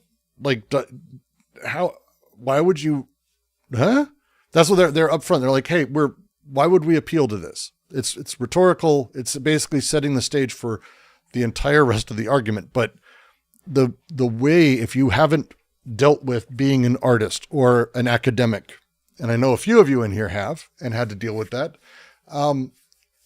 you don't get to like exist outside of the system. Like, it's silly. We all like, it would be, I'm an artist, blah, blah, blah. Unless you're independently wealthy, you are literally starving, or you're doing furry porn or drawings for people for cash, or you're selling out in some way. Art doesn't exist outside. And if you're a successful artist, you're part and parcel of the same system, aren't you? So why would they lean on this? Why would Nietzsche lean on this? Why would Klosowski lean on this? Why did D&G? And their answer is, furry porn financial independence is not a joke. As a good artist, really good artist, you do what you got to do to make money. There is no ethical consumption in capitalism or production, I guess, really. But they answer very quickly, because art, as soon as it attains its own grandeur, its own genius, creates chains of decoding, deterritorialization that serve as the foundation for desiring machines and make them function. Art's moment, the grandeur, right? The grandeur of it. What art does on its own as it exists by creating the figura and the organization of paintings and having this sort of directly effective experience produces cascading sequences of decoding. And it is dominoes falling, more or less, the breaking of the signification codes and deterritorialization of things, liberating fixities and identities that ground and activate desiring machines. The reason they use, and they use the phrase in here, the chains of decoding, because they really want to carry forth, and they talk about it a lot. It's not really metaphorical. It's direct. It is an irreversible process of the chains of this, the same way you talk about nuclear fission or fusion, right? Every decoding enables further decodings. Every deterritorialization enables further. These things carry forward here pretty hardcore, to be frank, as I read it. And they then go to say, they give an example, and this is art history. You ready for me to fail at art history? Take the example of the Venetian school in painting. We've done this now twice before. I've looked up enough. I'm not going to give you all the history, but I can get some things right. At the same time, Venice develops the most powerful commodity capitalism, bordering an Urstadt, that grants it a large degree of autonomy. Its paintings apparently mold itself to a Byzantine code where even the colors and lines are subordinated to a signifier that determines the hierarchy of a vertical order. Okay. Venice in the 15th century was a weird little spot. It was more of a vassal state, more of a vassal society, like a city-state kind of thing going on. Italy, was it Italy? I don't know if it was Italy. Whatever it was. They were very close to the actual state formation around it that granted it autonomy. There's a whole bunch of history here I'm not going into. It doesn't matter. Venice didn't really have a state formation itself, not in the way that we would traditionally think of it, but it was bordering an Urstadt. It had autonomy. And the paintings within it sort of were determined by this economic political position. There was this huge amount of merchant capitalism. This is not capitalism as we know it. This is like that trade-based mercantilism, right? This isn't industrial commodity production. And the Urstadt states by it that could have enforced and had really horrifying, crushing pressure, gave it enough autonomy. And so this Venetian painting setup sort of deals with molds into, because they kind of have this is actually a flow. I missaid it. This is not flux. This is not flux here. This is flow in the original French. Because this is séculisant. It flows into. Thinking of it like pouring molten lead into a mold, or pouring silicone into a mold, or whatever. It flows into the overall hierarchical codes of the Byzantine Empire, right? Which was a signifier-dominated vertical hierarchy. And the visuals of this match. Like, the chromatic linear elements have weird sort of religious iconography tied into it. There's imperial symbolism inside of it. The way paint and elements work here, they don't really refer to each other, but they're tying into the system that they're a part of. They're pouring, think of art flowing. This is actually a use of flow. Jesus Christ, it's the only time in the fucking book they do this. But it's, I think they mean Byzantine. I want to say Byzantine Empire at this point. 1 second.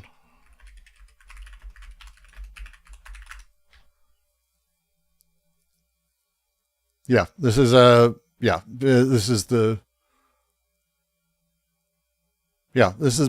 Byzantine. Yeah. We went through this, and someone explained to me the crazy fucking history. There's this huge history of the Byzantine Empire and the war between them and Venetians, but then they sort of were friendly and then they not again. Whatever. It doesn't really matter, because the whole point is this odd medieval setup that sort of created these various pockets. The point they're going through here is saying the Byzantine coding, the Byzantine hierarchy that had come to dominate and did dominate for years and years and years. Art doesn't exist separate from it, but it's not purely that. It's poured into that system. It molds itself to, it flows into, it is shaped by actively. It is not infiltrated by, it's shaped actively by, right? And so as such, I recommend on painting, Deleuze goes into this in incredible detail in those talks. Also the fold. I feel like the fold's also here. There's a lot here. But can we say just one thing? No. You remember, okay. And what is philosophy? Where they're saying, the Greeks, they happened because of the way trade was going on. The society that was created was because of the material forces, but also the new possibilities of exchange and friendships and everything that was coming into it. But so Venetian painting is one thing also, in the sense that it was one of the first form of painting that was done on canvas rather than wood. And it was and they were using oil painting as well. So it was quite different from what was going on at the time. And it's because a lot of those materials were available in Venice, where they were not available in the rest of Italy either. So basically, what they're saying is that this kind of art production was linked to a form of trading, and it was dependent on it. So basically, it arose because of this form of empire empire contact with like the rest of the Byzantine Empire. Yes. Well, and that's so. This sentence is setting up the second part, which this is the Byzantines in the we're talking about 1000s, which is that how you say that? I guess you say 2000s. So 1000s to 1200s in there. Byzantine and Venice have a strained relationship. Byzantine collapses, becomes a Roman Empire again, sort of. There's a whole fucking weird nightmare. Again, I'm not getting it exactly right. It doesn't matter here, because the point is that Venice itself, as we near, and that's towards the middle of the 15th century, when Venetian capitalism confronts the first sign of its decline, something breaks out in this painting. What would appear to be another world opens up, another art where the lines are deterritorialized, colors decoded, now only refer to the relations they entertain among themselves with one another's. The Ottoman Empire expanding and trade route disruptions occurring begin collapsing. There's a huge bunch of bullshit here. And when this happens, there's this really weird rupture in the way painting operates. They use the phrase in here, éclat, I'm not going to pronounce it correctly, but it's like it's explosion. Éclat. Is that it? Éclatement? It's éclat. Éclat. Like éclater, to burst, to explode. Yeah. But it's explosive breakthrough. This is not a gradual evolution of a thing. There's a big shift here because of these, weird crises in the financial large scale system, and art happens to be part of that. It molds itself. And so as things are collapsing, there's actually, you could say, cracks in the mold, you might say, that suddenly all of this stuff is breaking out.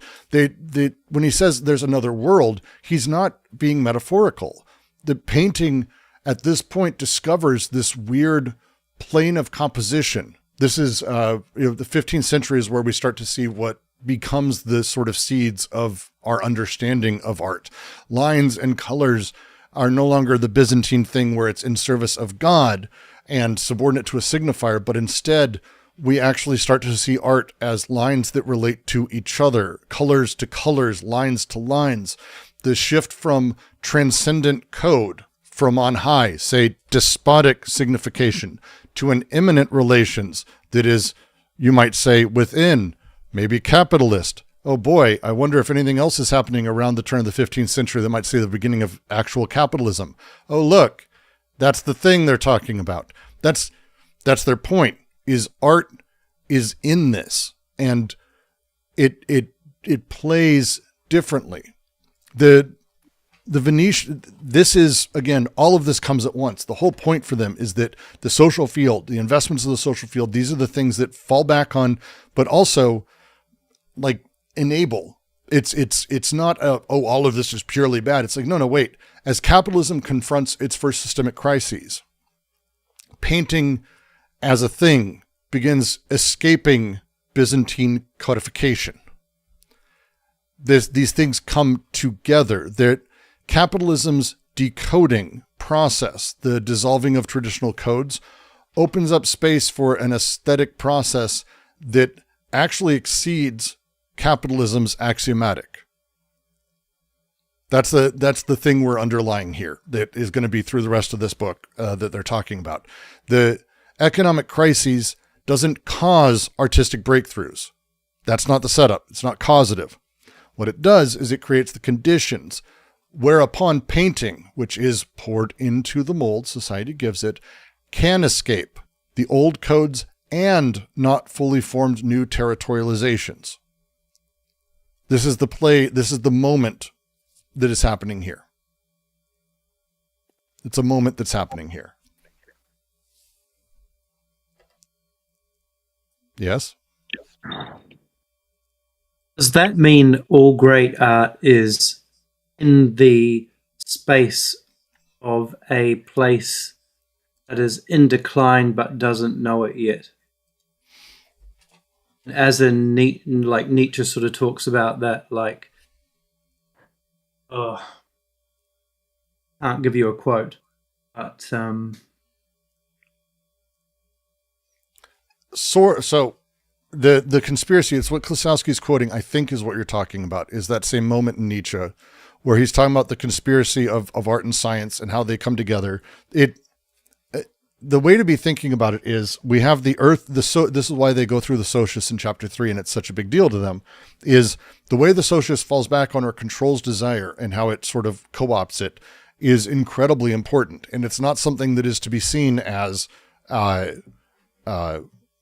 not involving desire. It's all at once. We are producing it. So in the earth socius, desire is immediately grabbed by the world, and as such, the world seems to be the fount of it. And so we have, very minor disconnections with it, very minor setups. Primarily, it's connective, and we have a slightly perverse sort of village life. That's about it, of social relations. But then the king comes along, and he's the despot. The despot on high is giving large-scale value to everything. But again, it's all in service of, in pointed. It's all hierarchized. And even painting, that's the kind of what he's getting at in the previous line, that as painting in Venice, which was very close to this Erstadt of the Byzantine Empire that granted it autonomy, and there was a lot of issues, but the painting molded itself to this Byzantine code or Romanish code, but fascist would be the wrong term. Brooks, shut the fuck up. Determined state-based hierarchy, despotic rules-based code. Yeah. Yes. Where the colors and lines are subordinated to a signifier that determines their hierarchy as vertical order. It's a traditional painting, Byzantine painting, all of that. But then there's this weird thing that happens where capitalism comes along. Now, capitalism isn't really a force or anything. So what happens is Venetian capitalism confronted the first sign of its decline.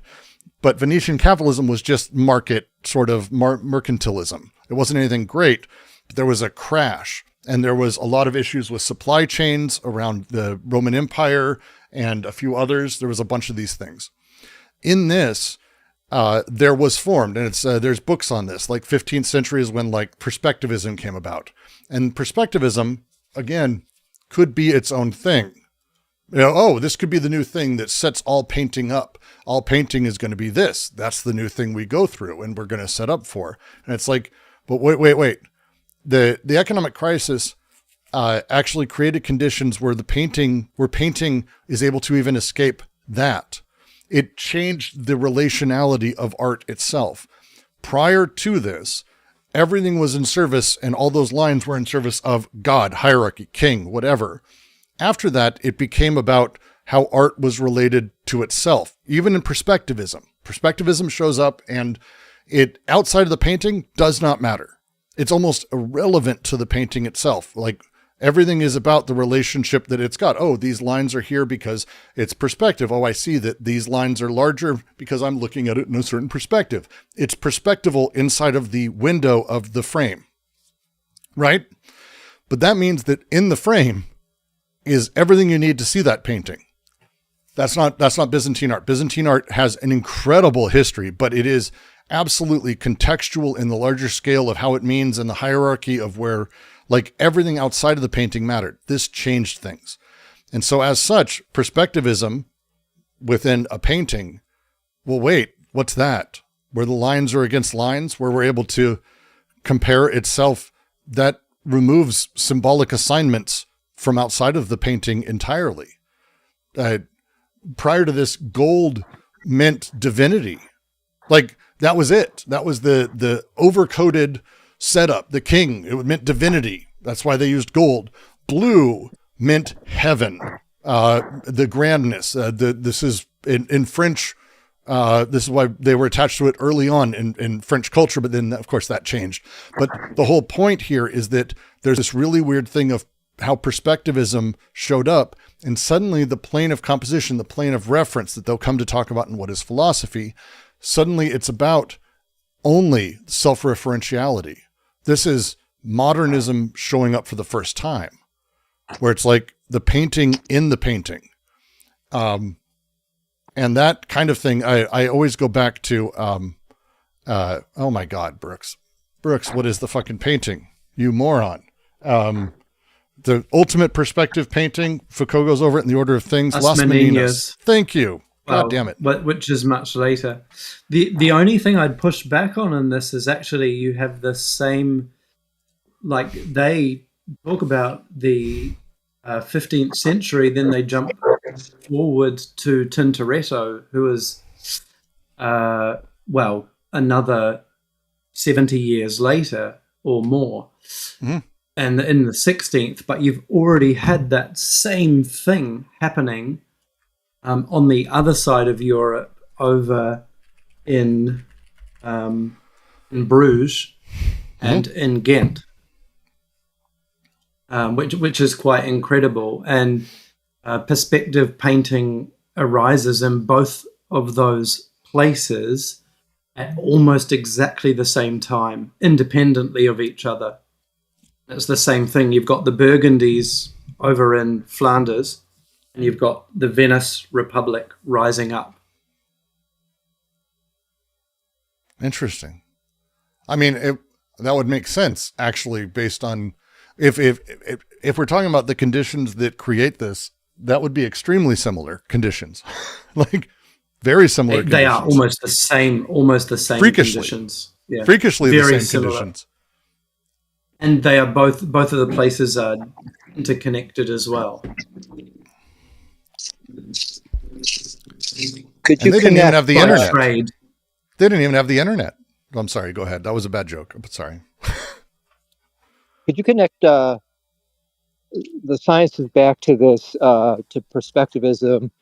And don't forget, it's not just perspectivism. It also seems to be that this sort of this appreciation of a kind of a singular light source. In other words, it seems to me that that the science that was emerging at that time, involved sort of this focus on nature as having being composed of its own logic, its own mechanistic causal rationality.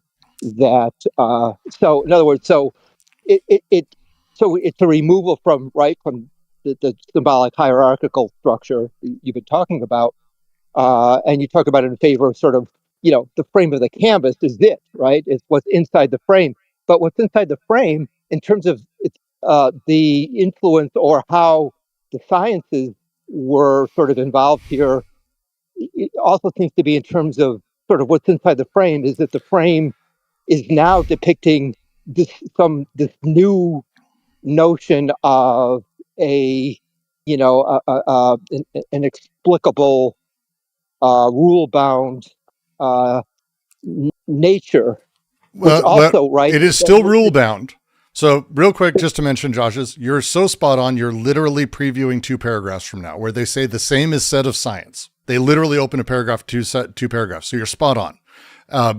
The thing I would just modify a bit is when we talk about this is what you're speaking of, is their entire argument. Hey, we're born of the material conditions, but the larger social system is determinant of those material conditions in a way that's really fucking weird, and falls back on all of these productive processes and pulls it for itself. What you're talking about with science, where the functives, as they'll come to call it in what is philosophy and A Thousand Plateaus, but the functions, the things within science, we end up having, they use terms like odd perspectival little functions that have their own view of things. But think of it instead as the social system, as people are realizing that the value of their lives is not determined through a single point, God, Christ, King, combination of that, the despotic. And instead, as the world breaks up and suddenly the relationality that people have is much more imminent, and the production of value, determining what is valuable, how meaning is made, becomes a lot closer. Suddenly you have capitalism as a thing showing up. It's not that capitalism does it because of investments. It's because it's bringing this process from external, large scale, qualitative demands on high to rules that are axiomatized, that are within us. and then basically set out and lay out the sets that we're able to sort of make sense of and play with. As such, paintings have their own set. They have their frame. Science does as well. Measurements, there's a reason you would never say things like, oh, my phone charged 17 pounds of energy and I kicked my dog 3 gallons. Like these are wrong measurements. It's nonsense. These things are necessarily to themselves. They're within themselves. They're functionally their own thing. And they're, as such, relational power is in that relationality. Different than the king on high saying, we are this, you are this. This is art. Everything means this. Gold means this. Brass means this. Within science, I say God says this, the Pope says that. These things go away and it becomes more relational. It basically breaks things apart. And that's, I mean, not to fast forward through the rest of this, but by breaking things apart in this very particular way, they use the phrase, and I like it, it's a horizontal or transverse organization of the canvas is born. The canvas has its own edges, its own lines of escape, its own way of connecting across heterogeneous series rather than vertical homogeneity or transcendence that determines it. The escape of things is super important here. The lines of escape or breakthrough, the things that break through the frame, that break through code, fixed organizations, Las Meninas being the example I use, because it is something that is weird to behold, and you really have to see it in person, but it is a thing that you go, oh, fuck, this is a painting of a room I'm looking into. And as you're doing so, that experience is actually outside of the frame. As much as it is in the frame, it's also you seeing it from a position outside of it. And this fucked up, what the fuck thing going on, this breaks. And that break allows escapes of affect, of response, of reaction and other things. I actually see it as like you have the scientific breakthrough and then the painting kind of legislates after the fact. Like it flows through then all the sciences. And the example I'd give you in Las Meninas is it's actually showing you Galileo's reversal. Like the king is in the center, you can't see him, you're in the position of the king. And all the figures around are brought into being by the king, which is the sun. So it's actually showing you the science of the day in the painting. I would argue it's showing you the actual material conditions of the day in the painting, seen through the science and art. You could put it that way as well, but it's like the kind of the king brings the court into being. Like if there wasn't a king, then all those other people wouldn't exist. Like if the sun wasn't in the center, none of the other planets are orbiting around it. Nothing else exists. That's just Josh's real quick. Sorry, Jay. Kind of Josh's, if you could mute into it. Thanks, Josh's. Go ahead. Sorry about that, Jay. Oh, that was it. Just it's that kind of scientific turn. Like the king is the one who kind of theoretically you kind of get your rights from the king, and that brings all the order into being, where it's the sun and all the planets around orbiting the sun. It's showing you Galileo's science in yes.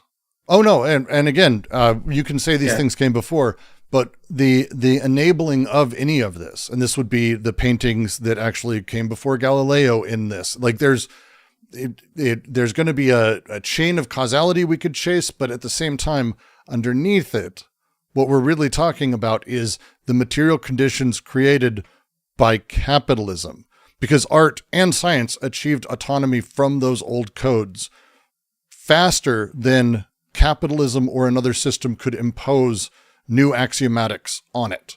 It isn't that art gathered and gained a perspective. It gained an understanding of perspective. I see it as legislating after the fact. It's showing you after the fact.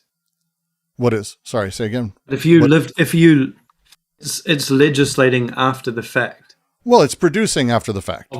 Sure. Yeah.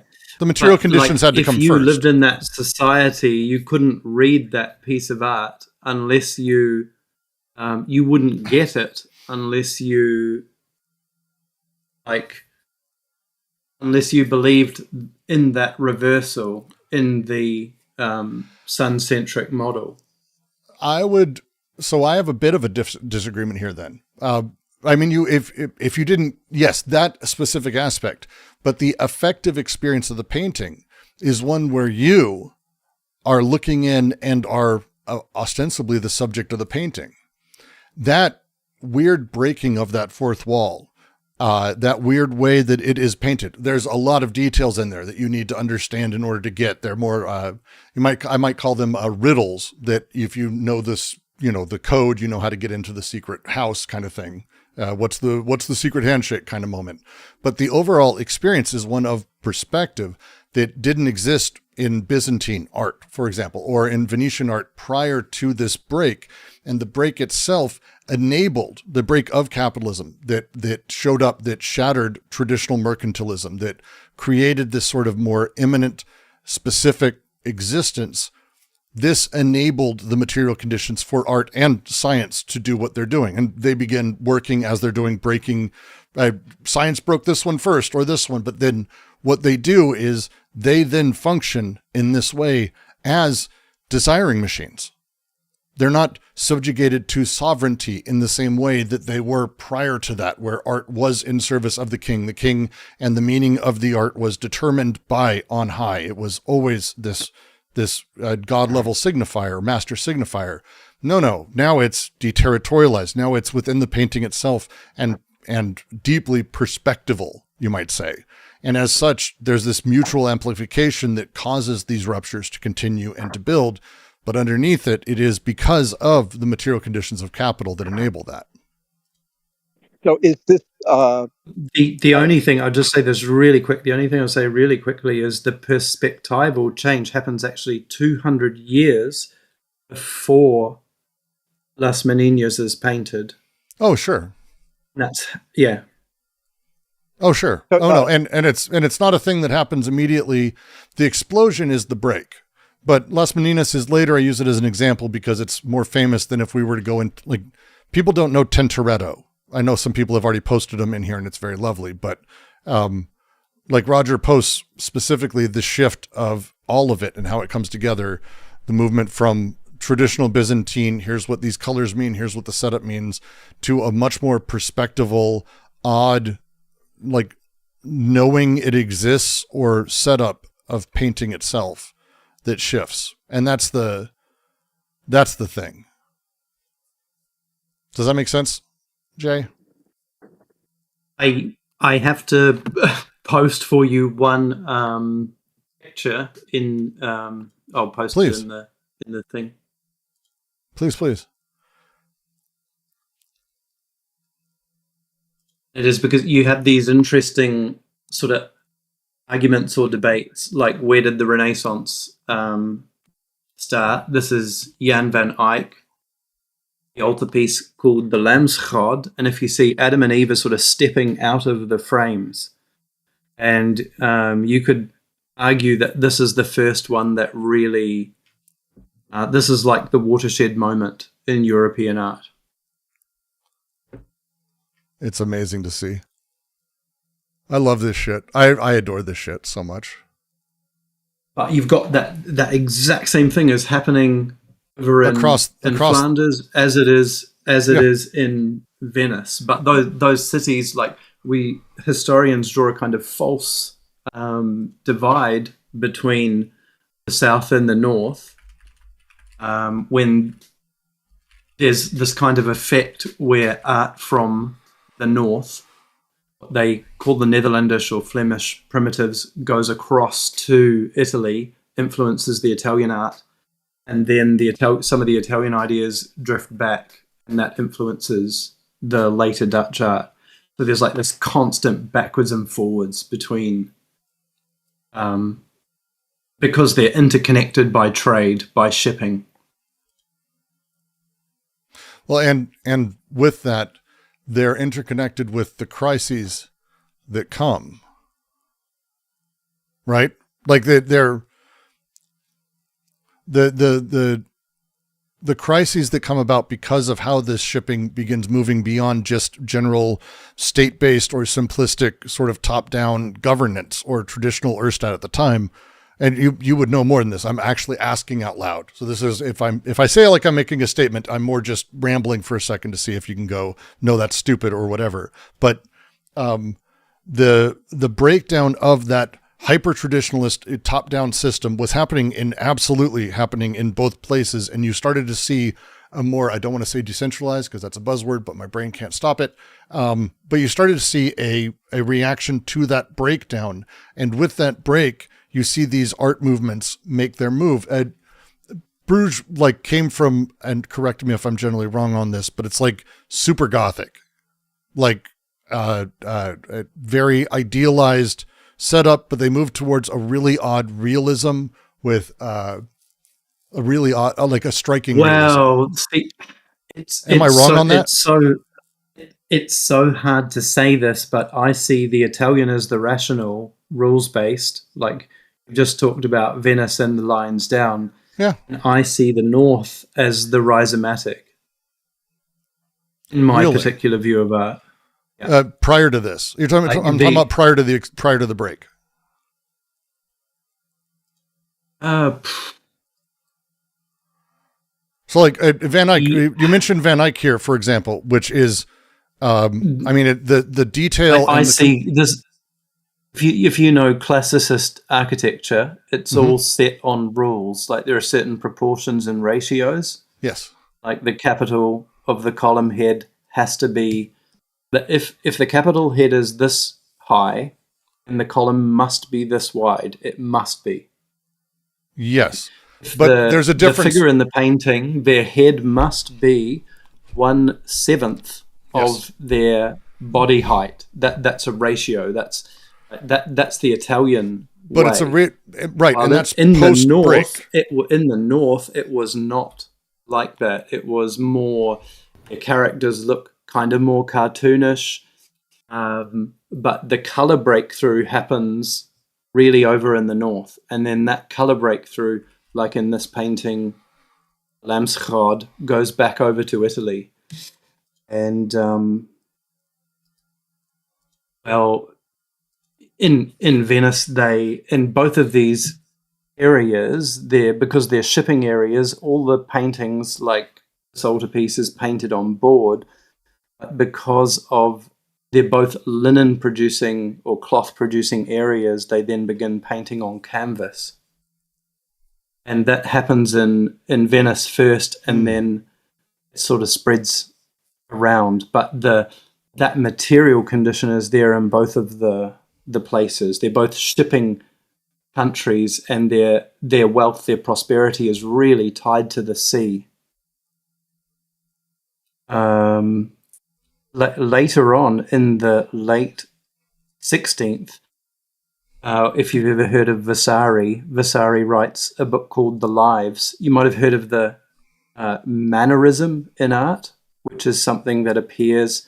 Tintoretto is seen as a mannerist. If you could type around the name when we're done here. This new style, begins to come out, and I don't want to go on or take it too much off track, but Vasari says that Van Eyck, the painter of this altarpiece, invented oil painting, but like. He didn't invent oil painting, but he took it to a new level. So he didn't invent it, but in a sense he did. He took it to this new level. But even the Italians saw that, recognized that was where a breakthrough had happened, and that was Vasari was writing 1570s, 1580s. So, okay, since I have you here, I'm going to abuse the knowledge. So my understanding, and again, I don't have as detailed one with Van Eyck, but for me, it's the Arnolfini portrait. This one. I know you know it, but I'm just sharing. So Fabulous painting. it is, but and again, this is how I've understood it, and you can tell me where I'm wrong.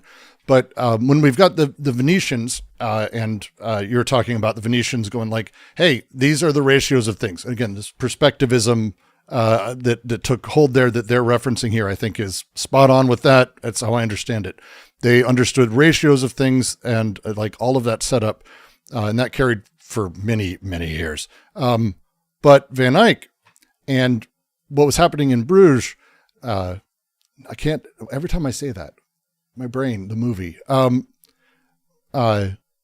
was happening in Bruges or out of this side or with Van Eyck specifically is that like, it's not so much the ratios of things in that way, but another direction where within the painting, the relationship of colors is actually the thing that like what he's doing and what he was setting up here is that color denoted like elements or other things that the coding is sort of hidden inside of the way that the color plays. Cause he used insane, like his saturation slider was all the fucking way up. His colors are so wild and vivid, but with that and the texture of the fabric, the setup of everything, he's coding wealth and status into everything that was happening.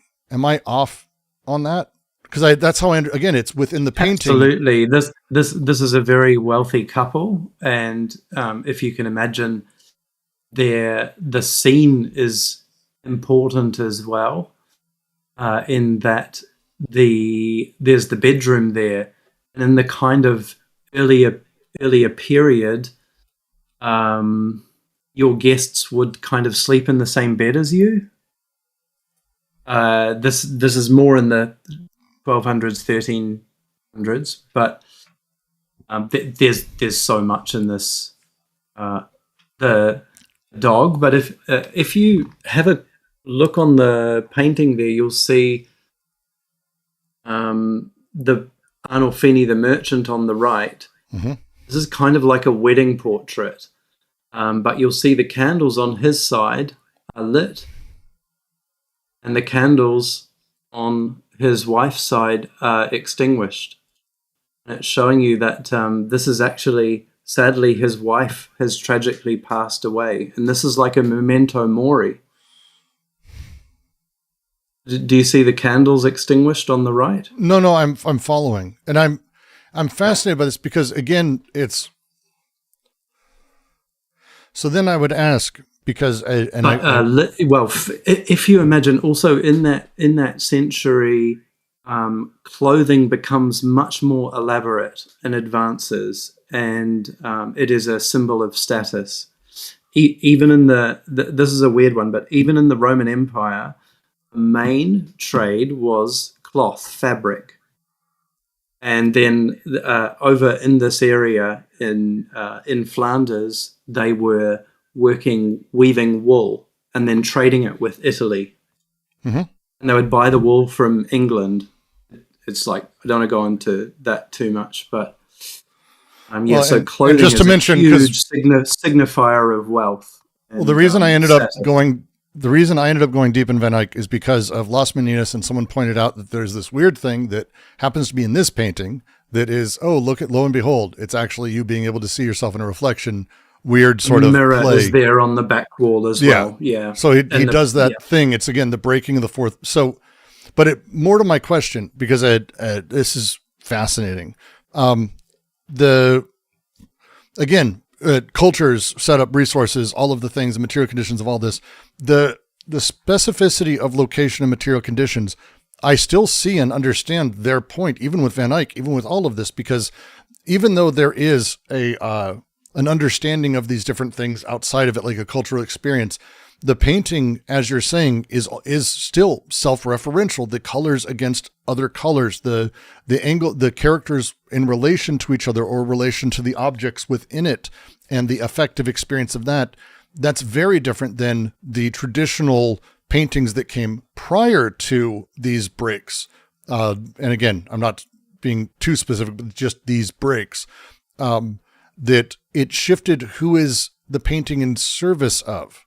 So like both of these capacities, the painting is in service of something different than God, I would argue. Whereas prior to this, that pretty much was the idea. Like the business, like the 1100s and before. Yes, to move to the theory is like you had icons, and that's sort of more the Byzantine flat art, and this is a weird one for me. In the north, if you know, you have the Gothic architecture, and you have this painting style called International Gothic, which is sort of tied into it at the end, but you have all the statues on the churches are painted, and this is what we call polychromy, and they're very loud. Like even they would be garish or kind of over the top, like the original, just like the original Greek and Roman statues were painted very bright colors. And so oil painting is the same in Scandinavia, in the Netherlands, in England, in France, in Spain, and Italy. They're all using pretty much the same methods.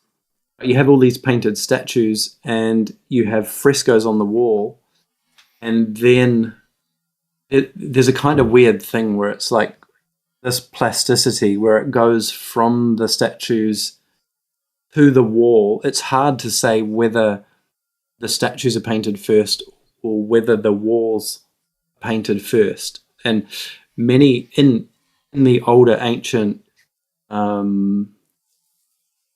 Italian, Greek, there are many cases where features that appear in architecture first appeared as painted features on walls. So you can't say, it's a bit like the carpet myth. You can't say which one came first. And no, but I could. But anyway, this oil painting develops out of this plasticity and statue painting as well. It's all like kind of stuck together. I think and then they get broken out into individual kind of separate arts. I think I could still make an argument though that because the Bruges thing is really fascinating to talk about because of the way that their like material economically, the tie-in of that area with the Burgundies, right? What's the proper Burgundian? That sounds terrible. Burgundian, yeah. That sounds awful when I say it. Much better with an accent. I'm not going to pretend to have one, but it sounds better with an accent. But the Burgundians, the relationship that they had with the Burgundians was more integrated, painter-wise, existence-wise, who they painted for, how it was. Despite having the same break, it is still the service of power that is happening underneath it and how the economic system services power that painting, again, fills the mold. The stuff that we're talking about with Van Eyck across the board is, you may know better, you can correct me, but a lot of this stuff is in service of the what we might call the bourgeois existence and the hey, look at how gorgeous the robes are and the power of the colors and how saturated the colors are and how stunning, like it's in service of those things. But again, the perspectival, the shift to the painting being itself, even, in or out of context versus the relationship Venice had with its state-ish type apparatus, its Erstadt, the Doges, yielded a very different beast that would put perspectival painting like directly in it, like you're saying there, where hey, we have this golden ratio, this is blah blah blah. Here's because this is the way it works. It's not really about what's outside the painting; it's about the ratios within it to make it work versus the colors and the way. Like it feels like the argument actually does carry, but it's just an interesting way to sort of solidify that they're not saying. Because I don't believe they're saying, oh, this is the way capitalism works. It does this thing. But instead, no, the break that happens shifts the relationship art has with power and enables a different way of exerting itself, because art finds those cracks and then does what it does. And I would argue the same is probably true here of Van Eyck and what's happening in Bruges and all over the place, honestly. And you can start to see the same. It's not really until about a century and a half later. If you imagine, the Burgundies are great patrons of art. Mm-hmm. And art in this period, I would just say the church pushes art, and their idea is the purpose of art is to instruct, to move, and to please. So it's always got a moral, a teaching, a didactic character to it. It's telling you a moral message, like the life of the saint. This is how you should behave. It's not until just before 1600 that you have the rise of the printing press around this time as well. And then in the early first third of the 16th century, print making becomes very prominent. And it's not But even still, there's only two people buying the art. You have the church, the nobility, and then this rising bourgeois class, of which Arnolfini is an example. He's like a merchant, kind of someone who's risen up.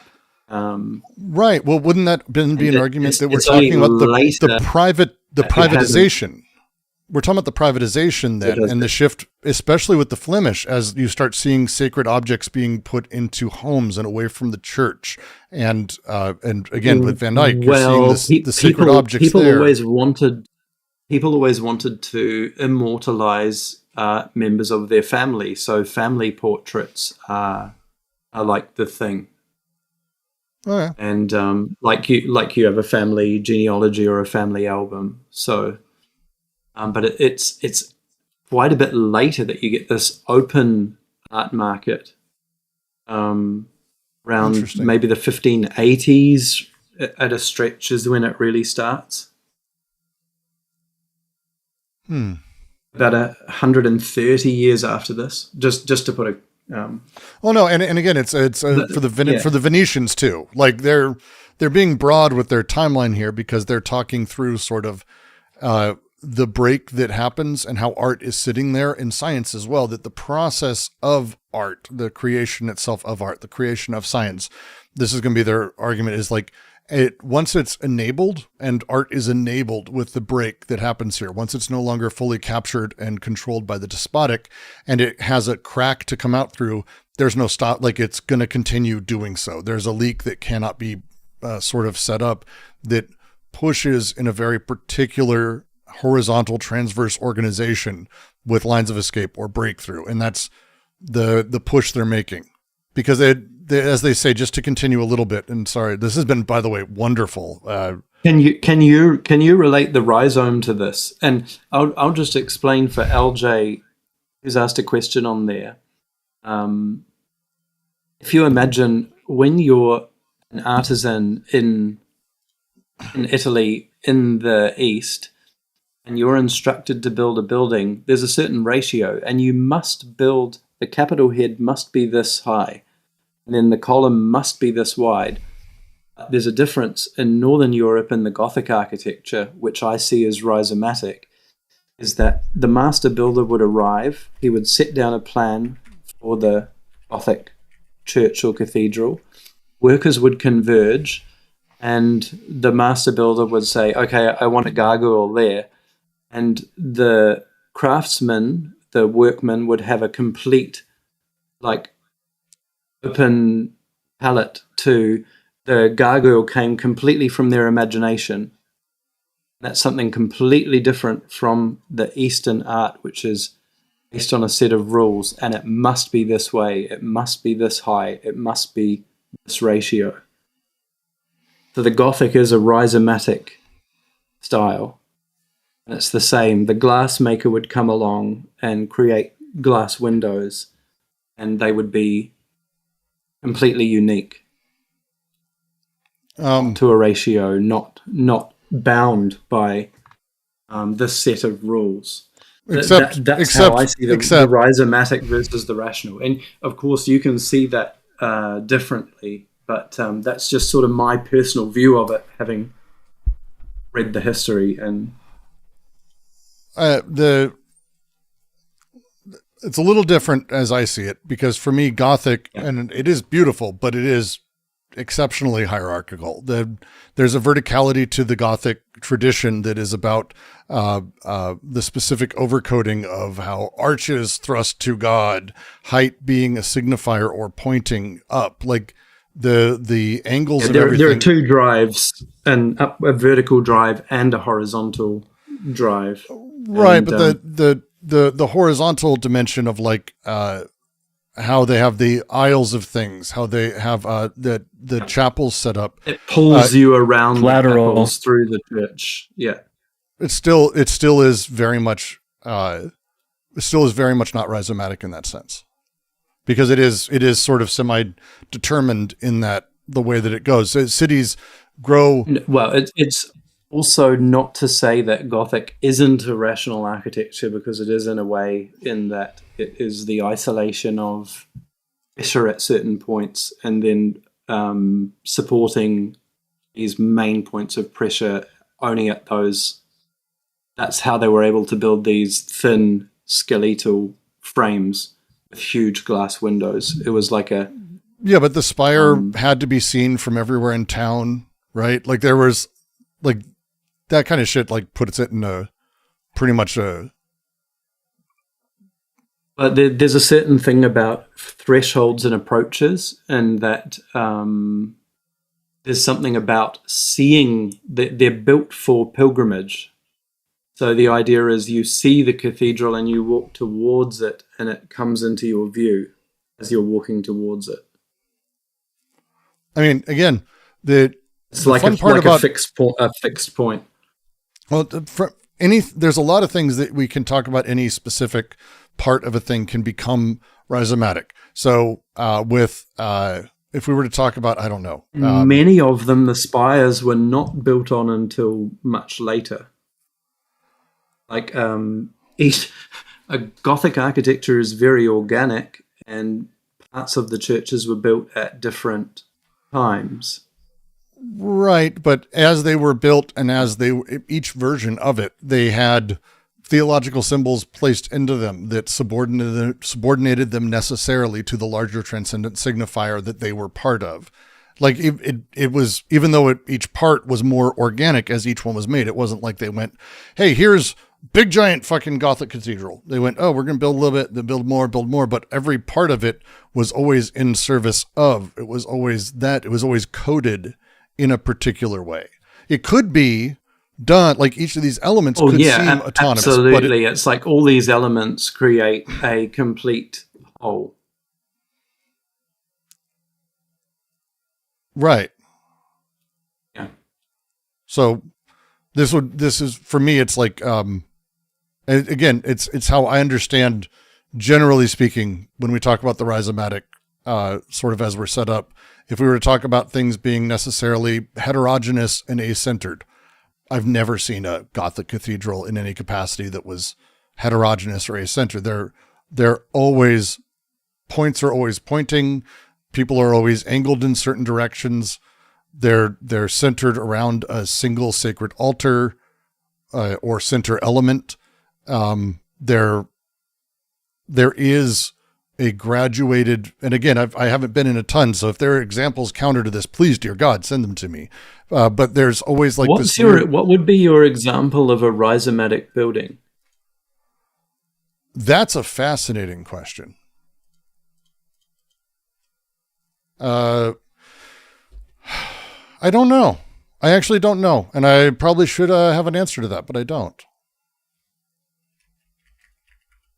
It's a fair question. Anthills? Anthills, more or less. Well, see, the whole thing is, I'll just mention this really quickly so you can move on, but medieval cities were very, like, rhizomatic. Things just They were just Tokyo. built like kind of Tokyo is- higgledy-piggledy in a Tokyo in a kind is of famously jumble. that. Tokyo is famously that. It's one of the most nightmarish road highway systems in the world because it is kind of hacked together as it was built, more rhizomatic than other cities. I think Guattari even wrote as such. Whereas in the Roman way, they always built the city.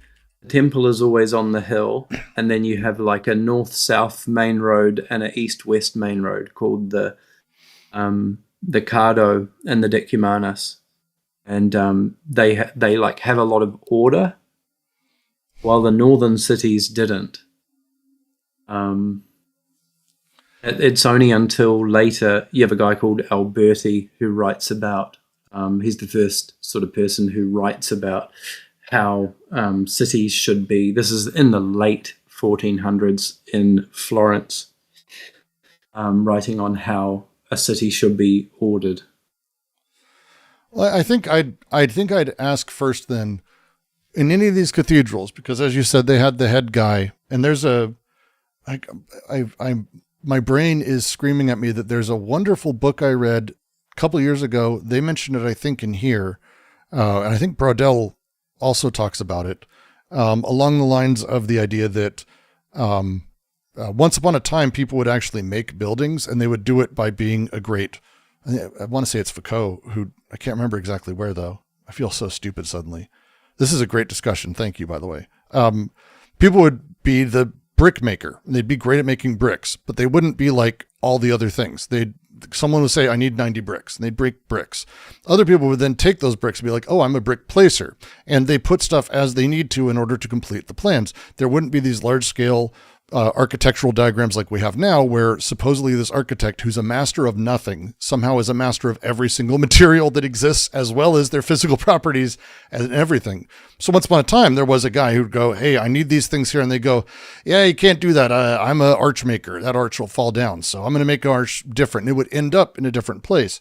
This setup this is how I understood generally Gothic cathedrals were made versus, the more, architectural part of why I say is they're more organic is that what would happen is builders would build a mini model out of stone, like, and then they would set it up just as the greatest, like the full to scale of the full building, and they would see, can the stones hold up the weight? Can they do it? So it's more kind of organic.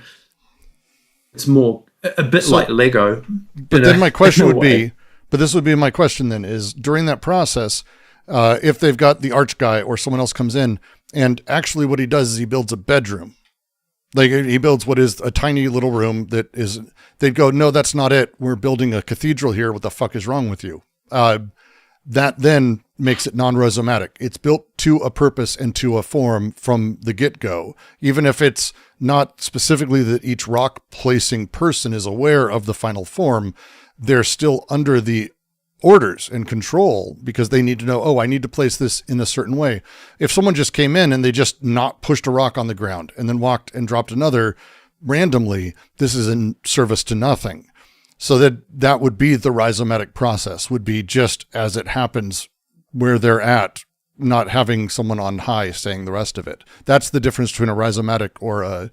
Well, then I'd have to revise and say it's a more organic than a rational style.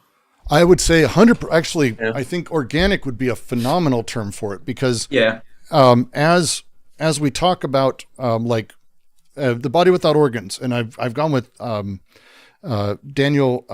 Smith's essay on it. He talks about specifically what DNG are trying to do is get from, this mechanistic view of things or the organic view of things. And they're trying to go, actually, you're both wrong. And they're sidestepping it all by saying the BWO enables the creation of the organic from the mechanistic. And so if we have the rock guy who's walking up with the rocks and he's putting stuff in there, he doesn't have to know what he's doing it in service of. But there is someone there who's kind of watching and going, okay, no, yes, no, who's like generally the dude, builder dude, whatever. I don't know the name of the guy. And out the other side comes that's a Gothic cathedral. And it's kind of a miracle that it comes about in this process because none of those low skill workers that were connecting and doing this thing set it up. They didn't do it intentionally. They didn't go, oh yeah, no, I'm building the spire now. It's, hey, you're doing this part, this part, this part. And so the organic ending actually it's a really interesting way to talk about it. I like the word organic for that a lot. Sorry for the ramble. I'd say if you think about the example of the gargoyles, they are rhizomatic because they're purely out of the pure invention, purely out of the imagination of the worker. They had free reign over it. And that's something that's completely different from that Italian rational, where it must be to these particular specifications.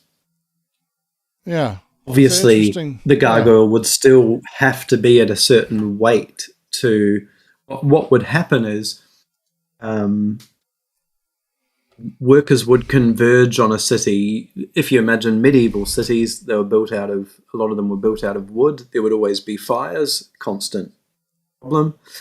And then over time, as they grew wealthier, this is from the late 12th and then into the 13th, 14th, 15th centuries, they would say, oh yeah, city's burnt down, we're going to build a new cathedral now. And all workers would converge on that city, build the cathedral. When the work ran out, what would happen is would then sort of flow down the river. They would basically float down the river to the next town where there was a fire or where it had grown and they needed a new cathedral or a new church, and they would build there, and then they would carry on, and they would go all around doing that. It's just They just float around. Someone mentions, I do want to mention that when we talk about things like Kowloon's walled city or favelas in Brazil, these aren't going to be rhizomatic in the same sense. That's not really what we're driving at in that way. They're closer to that because it seems, but it's the thing is they're building a home, and just because the favelas overall or the Kowloon Wall City ended up being this giant thing that no one really designed entirely, each of the pieces was very particularly placed there. And it's indicative and emergent in its own way, but they're also heavily controlled and heavily modified during that process in a whole bunch of ways. This is not, the reason I don't have a quick answer is I could talk about things like the Wex building in Ohio. I could talk about things that people have talked about as rhizomatic buildings, and I've never really liked it. Like, I don't like the term. The Wexner Center for the Arts in Ohio, for example, is stunning. And it's really cool looking, but I don't get it. And there's others that people have talked. I should say I'm a heavy skeptic on any of this, because necessarily I think a lot of the positions that we're in when we talk about these today is, what's an example of emergent? Well, we're in capital. That's not how it works. Like it's art as they're talking about here. And I'm going to end up, we're not going to get through the whole paragraph today. We're going to end up coming back to it next week. But when we talk about art almost being poured into the material conditions and forming within that, to say that it's completely rhizomatic is like, no, like it's all produced and things are goal oriented in ways that are really, hey, I'm going to hire an architect. I can give you a wild example here. If you know the Burj Al Khalifa, which is I do know the world's tallest building. So they started building it. They built up to a certain level, and then while they were still in the construction process, they ran the top part of it through a computer algorithm, and they realized they could actually build it taller than what they had originally planned, that it could support this higher tip of the tower. So they then built this kind of from an algorithm, this tip of the tower. So you have the tip of the sword rising up from the sword. And quite a wild thing. No, it's so, and with that, the challenge becomes that when we're talking about rhizomatic, it is still born of goals. It's one of the things to remember when we're talking about this, because if it's repurposing ruins, if it's building in a forest, if it's building for shelter, if it is found architecture that you're building around in order to save, there is necessarily resource allocation towards a goal, labor coordination towards a goal, material selection, all goal-directed activities. And this is one of the things that I think is what makes this discussion, when you actually get into it, and we've had a few that are really, really fun. This isn't about escaping any semblance of goal. It's about understanding how these goals form back on or fall back on and code us or condition or create the conditions for themselves. It's architecture as a thing is multiple people. As such, it's really difficult to talk about architecture escaping teleology, right? Like architecture without architects itself, if I say that, you get it. You get the purpose of serving. The majority of architecture in the world is architecture without architects, like the favelas. Well, exactly. Yeah. And so it's like, and yes, D&G talk about Amsterdam as a rhizomatic city. Like, but like it's rhizomatic, it's ish. It plays in that these things are part of the process. But when you talk about the actual material realities that building requires to get to where it is, you need, as far as we can talk about, as far as we're able to do so today, the allocation of resources needs goals. Well, this is true of art. This is true of science. And in the material conditions that produce all of these things, prior to capital being in the weird place that it was the king saying what? It was in Bruges, when you had people on high who bought icons. The icons were for, we can talk about the power structures and everything, but they were for God. They were to exalt God. The shift of exalting the bourgeois or exalting a merchant sounds like a minor change, but it's a huge fucking change in like why things are done or what the thing is in service of. And when you have that shift and suddenly the painting... Or would they just use the medium became an empty signifier and anything could be inserted into it? Well, and therefore inside of it, it almost gains its own meaning, its own referential structure, its own building, its own sort of cross understanding that then shifted the meaning away from God or the king or whatever saying X to the painting says X. That's what it makes me feel. And at that point, that's a very different place. That's a transitional period. It takes years. This is not like 20 minutes. Steve didn't come home one day and go, oh shit, I got perspective. That's not how this worked. It's the whole process. But again, the entire thing as it comes about, the setup is really important through this. And so, I don't have much more to add. This has been very fascinating. I didn't expect to go down this direction. Art history. Have you read On Painting from La Poujade by chance, Jay? No. Let me see if I can. Because it is more sort of orthodox stuff. It's. Rogers have you read Tintoretto's Difference? That I have not really read Deleuze and Guattari's. No problem at all. Welcome. Yeah. Right. So that is about Amsterdam as a rhizome city. I was just gonna speak to that really quickly.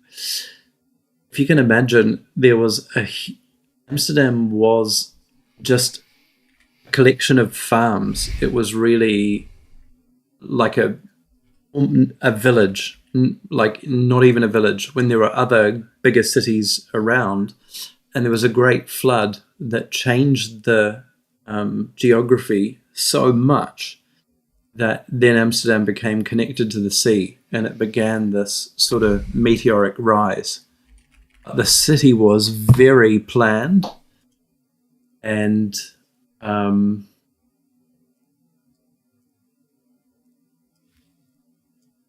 interesting to call it a labyrinth. What happened is the town council, basically, it's a huge scam. The town council bought all of the surrounding sort of swampland for a very cheap price. And then they said, okay, now we're going to expand the city out and build on this land. And they held auctions getting huge amounts. And if you ever visit Amsterdam, you've just put the picture there, but they build like the canal belt. It's called the Grachtengordel. Canal belt on one side first, keeping it within a city wall, so it's sort of protected. And then as the city gains more money, they then build out the rest of it.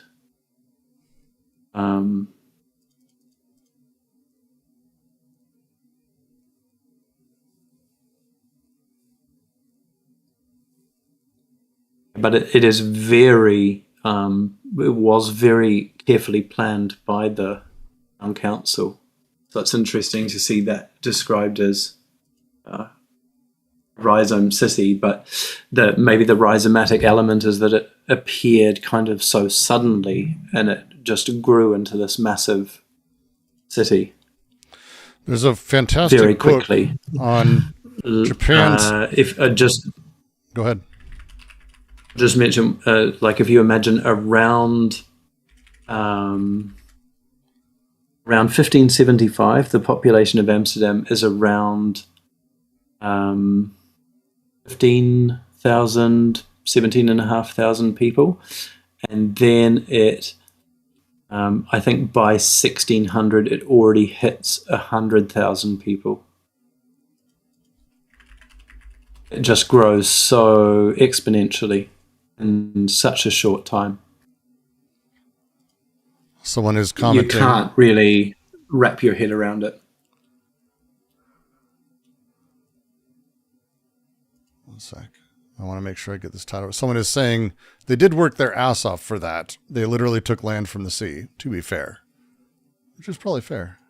Yeah, absolutely true. Yeah.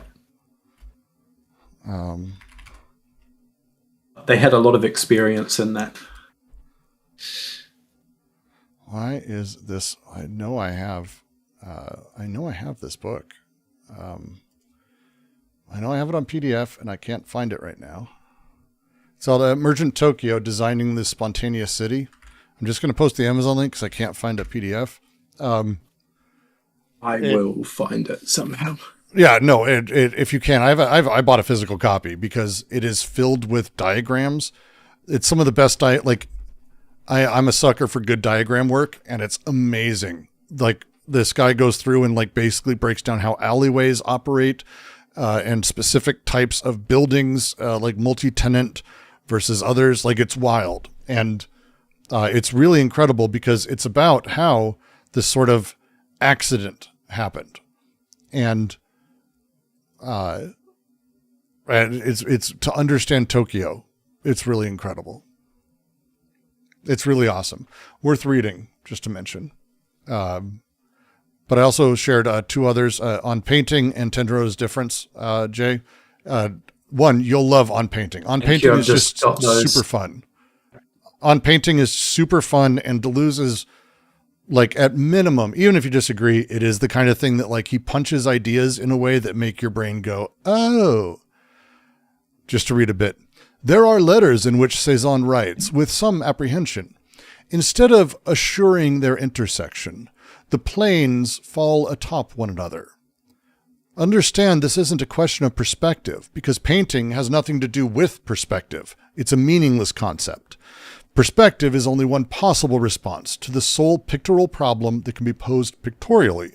In paintings, where there is a reason for distinguishing planes, since there are paintings in which there is no reason for distinguishing planes, in the form, how will the painter produce, and how does the painter bring together different planes? Perspective is nothing if not a case of conjoined planes. The real pictorial problem is that when there are several planes, by what method will they be connected? It's that kind of, I fucking love this book. That actually immediately makes me think of Alberti, who says the main job of the architect is the joining together of lines. That's Cezanne. When it comes to the abyss of chaos, to make them beautiful. The different planes fall atop one another. Instead of falling into a sequence, colors mix together. This mixture is nothing but grayness. The painted object that has lost its resemblance in the chaos is fundamentally off-kilter. The planes falling onto each other, colors, grayness, the object all wrong and off balance. This is the extreme case of a canvas bound up with a diagram, that there's nothing left but chaos. Failed canvases just have no interest. What is of interest, on the other hand, are the ones that come perilously close to this danger. But does this occur because it's a great painter? It's so good. I could ramble and just read the rest of this book the rest of the day. It's so good. That's so funny. The latest book on study on Cezanne is called "If the Apples Should Fall."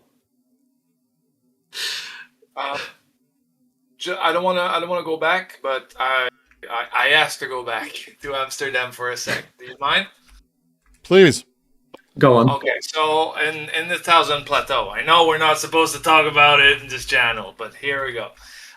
In the first chapter, the introduction, when they talk about the rhizome, this is where it is, and I will read just a little bit thing.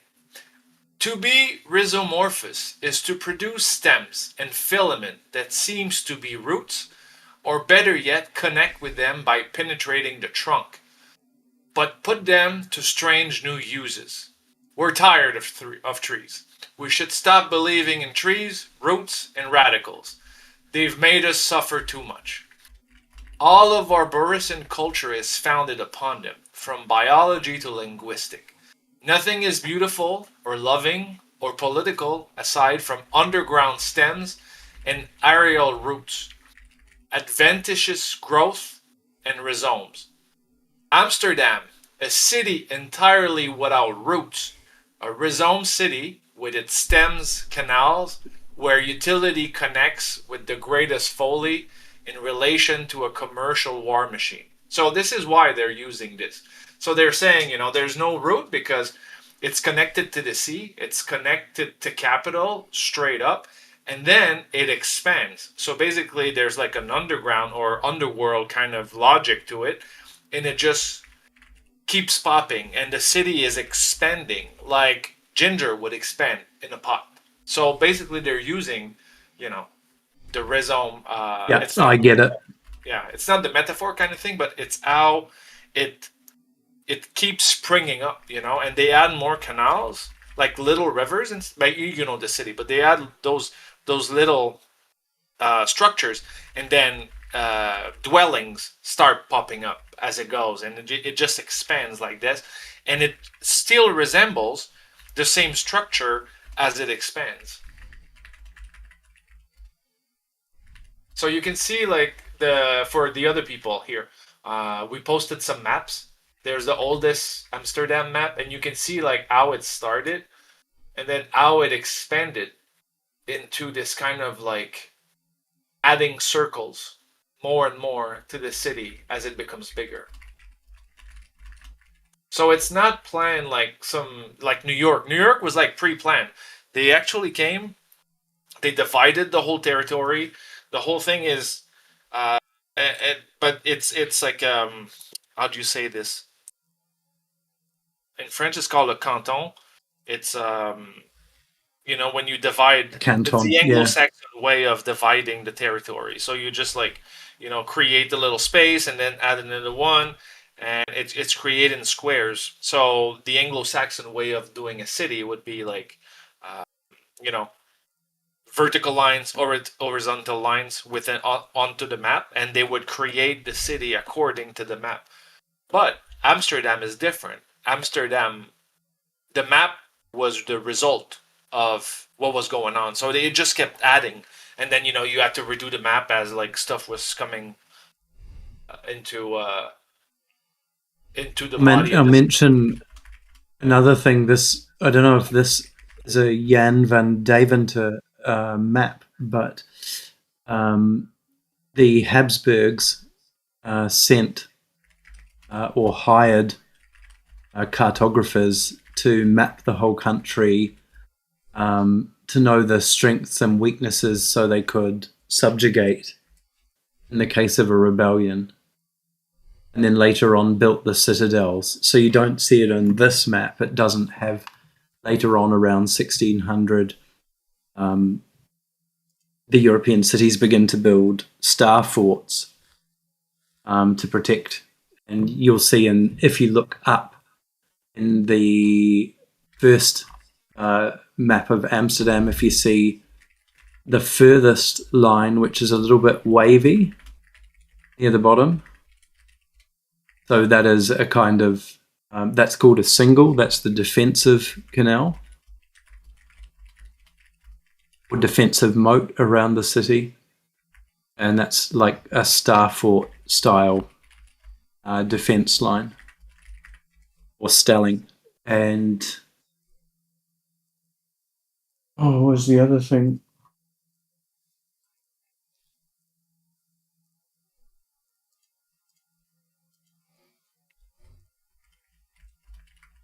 I was going to say that that's why the way the city sort of keeps expanding is the way the Gothic cathedral grows in a rhizomatic way, or maybe an organic way, in that it keeps going out, sort of bristling with ornament, in that more things are added on over time.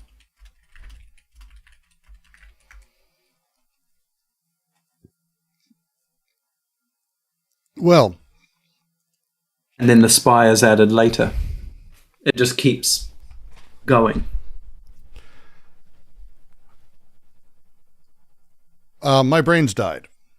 At this point, we're 3 hours into the reading. I appreciate all of this. This has been a crazy good. The conversation can keep going. I'm going to cut off YouTube at this point. Thank you very much for the reading. Oh, no. Thank you for the chasing this down is like the fun part, because if you weren't part of our original reading, and Roger was, well, I think Roger's the only person here who was part of that. That's the best shit when this happens, because it used to happen more because we used to like force everyone to talk, and now it's a lot more sort of teaching down, and we want to avoid that. So anytime someone can be like, what about this? It's like, yes. And then it's because there shouldn't be an idea that comes across where it's like, oh, well, that doesn't apply to this. It should always apply. And so we should always be able to understand these things through this. And it's just great. So just want to just really say appreciated across the board for everyone's intrusions, for everyone's interruptions, for everyone's everything. I think Josh has left. I feel bad. I actually server muted him, and now I need to get him unmuted. God damn it, Josh.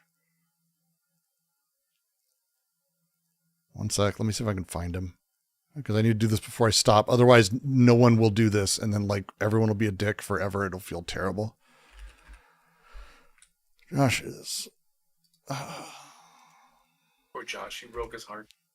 I hope I didn't. Oh, you did. You did. Probably did. God damn it. Can't unserver mute him. God damn it. At Josh.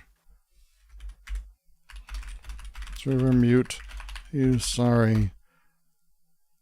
We got lots of noise. Please let me unmute you. Let us live in your pocket. Please, we want to live in your pocket.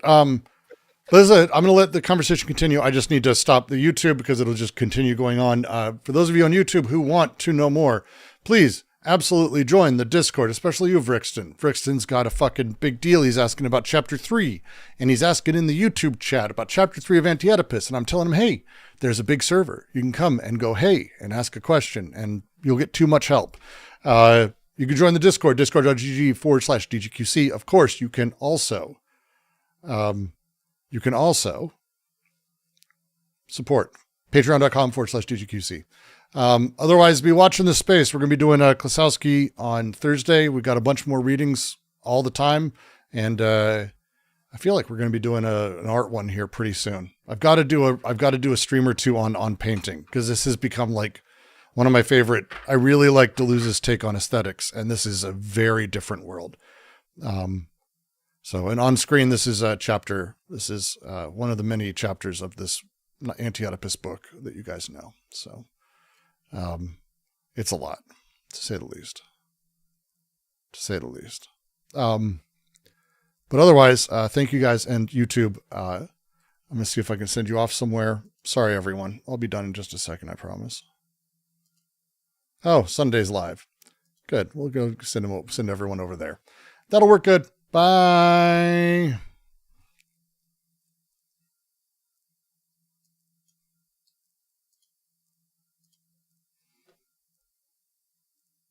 All right. And I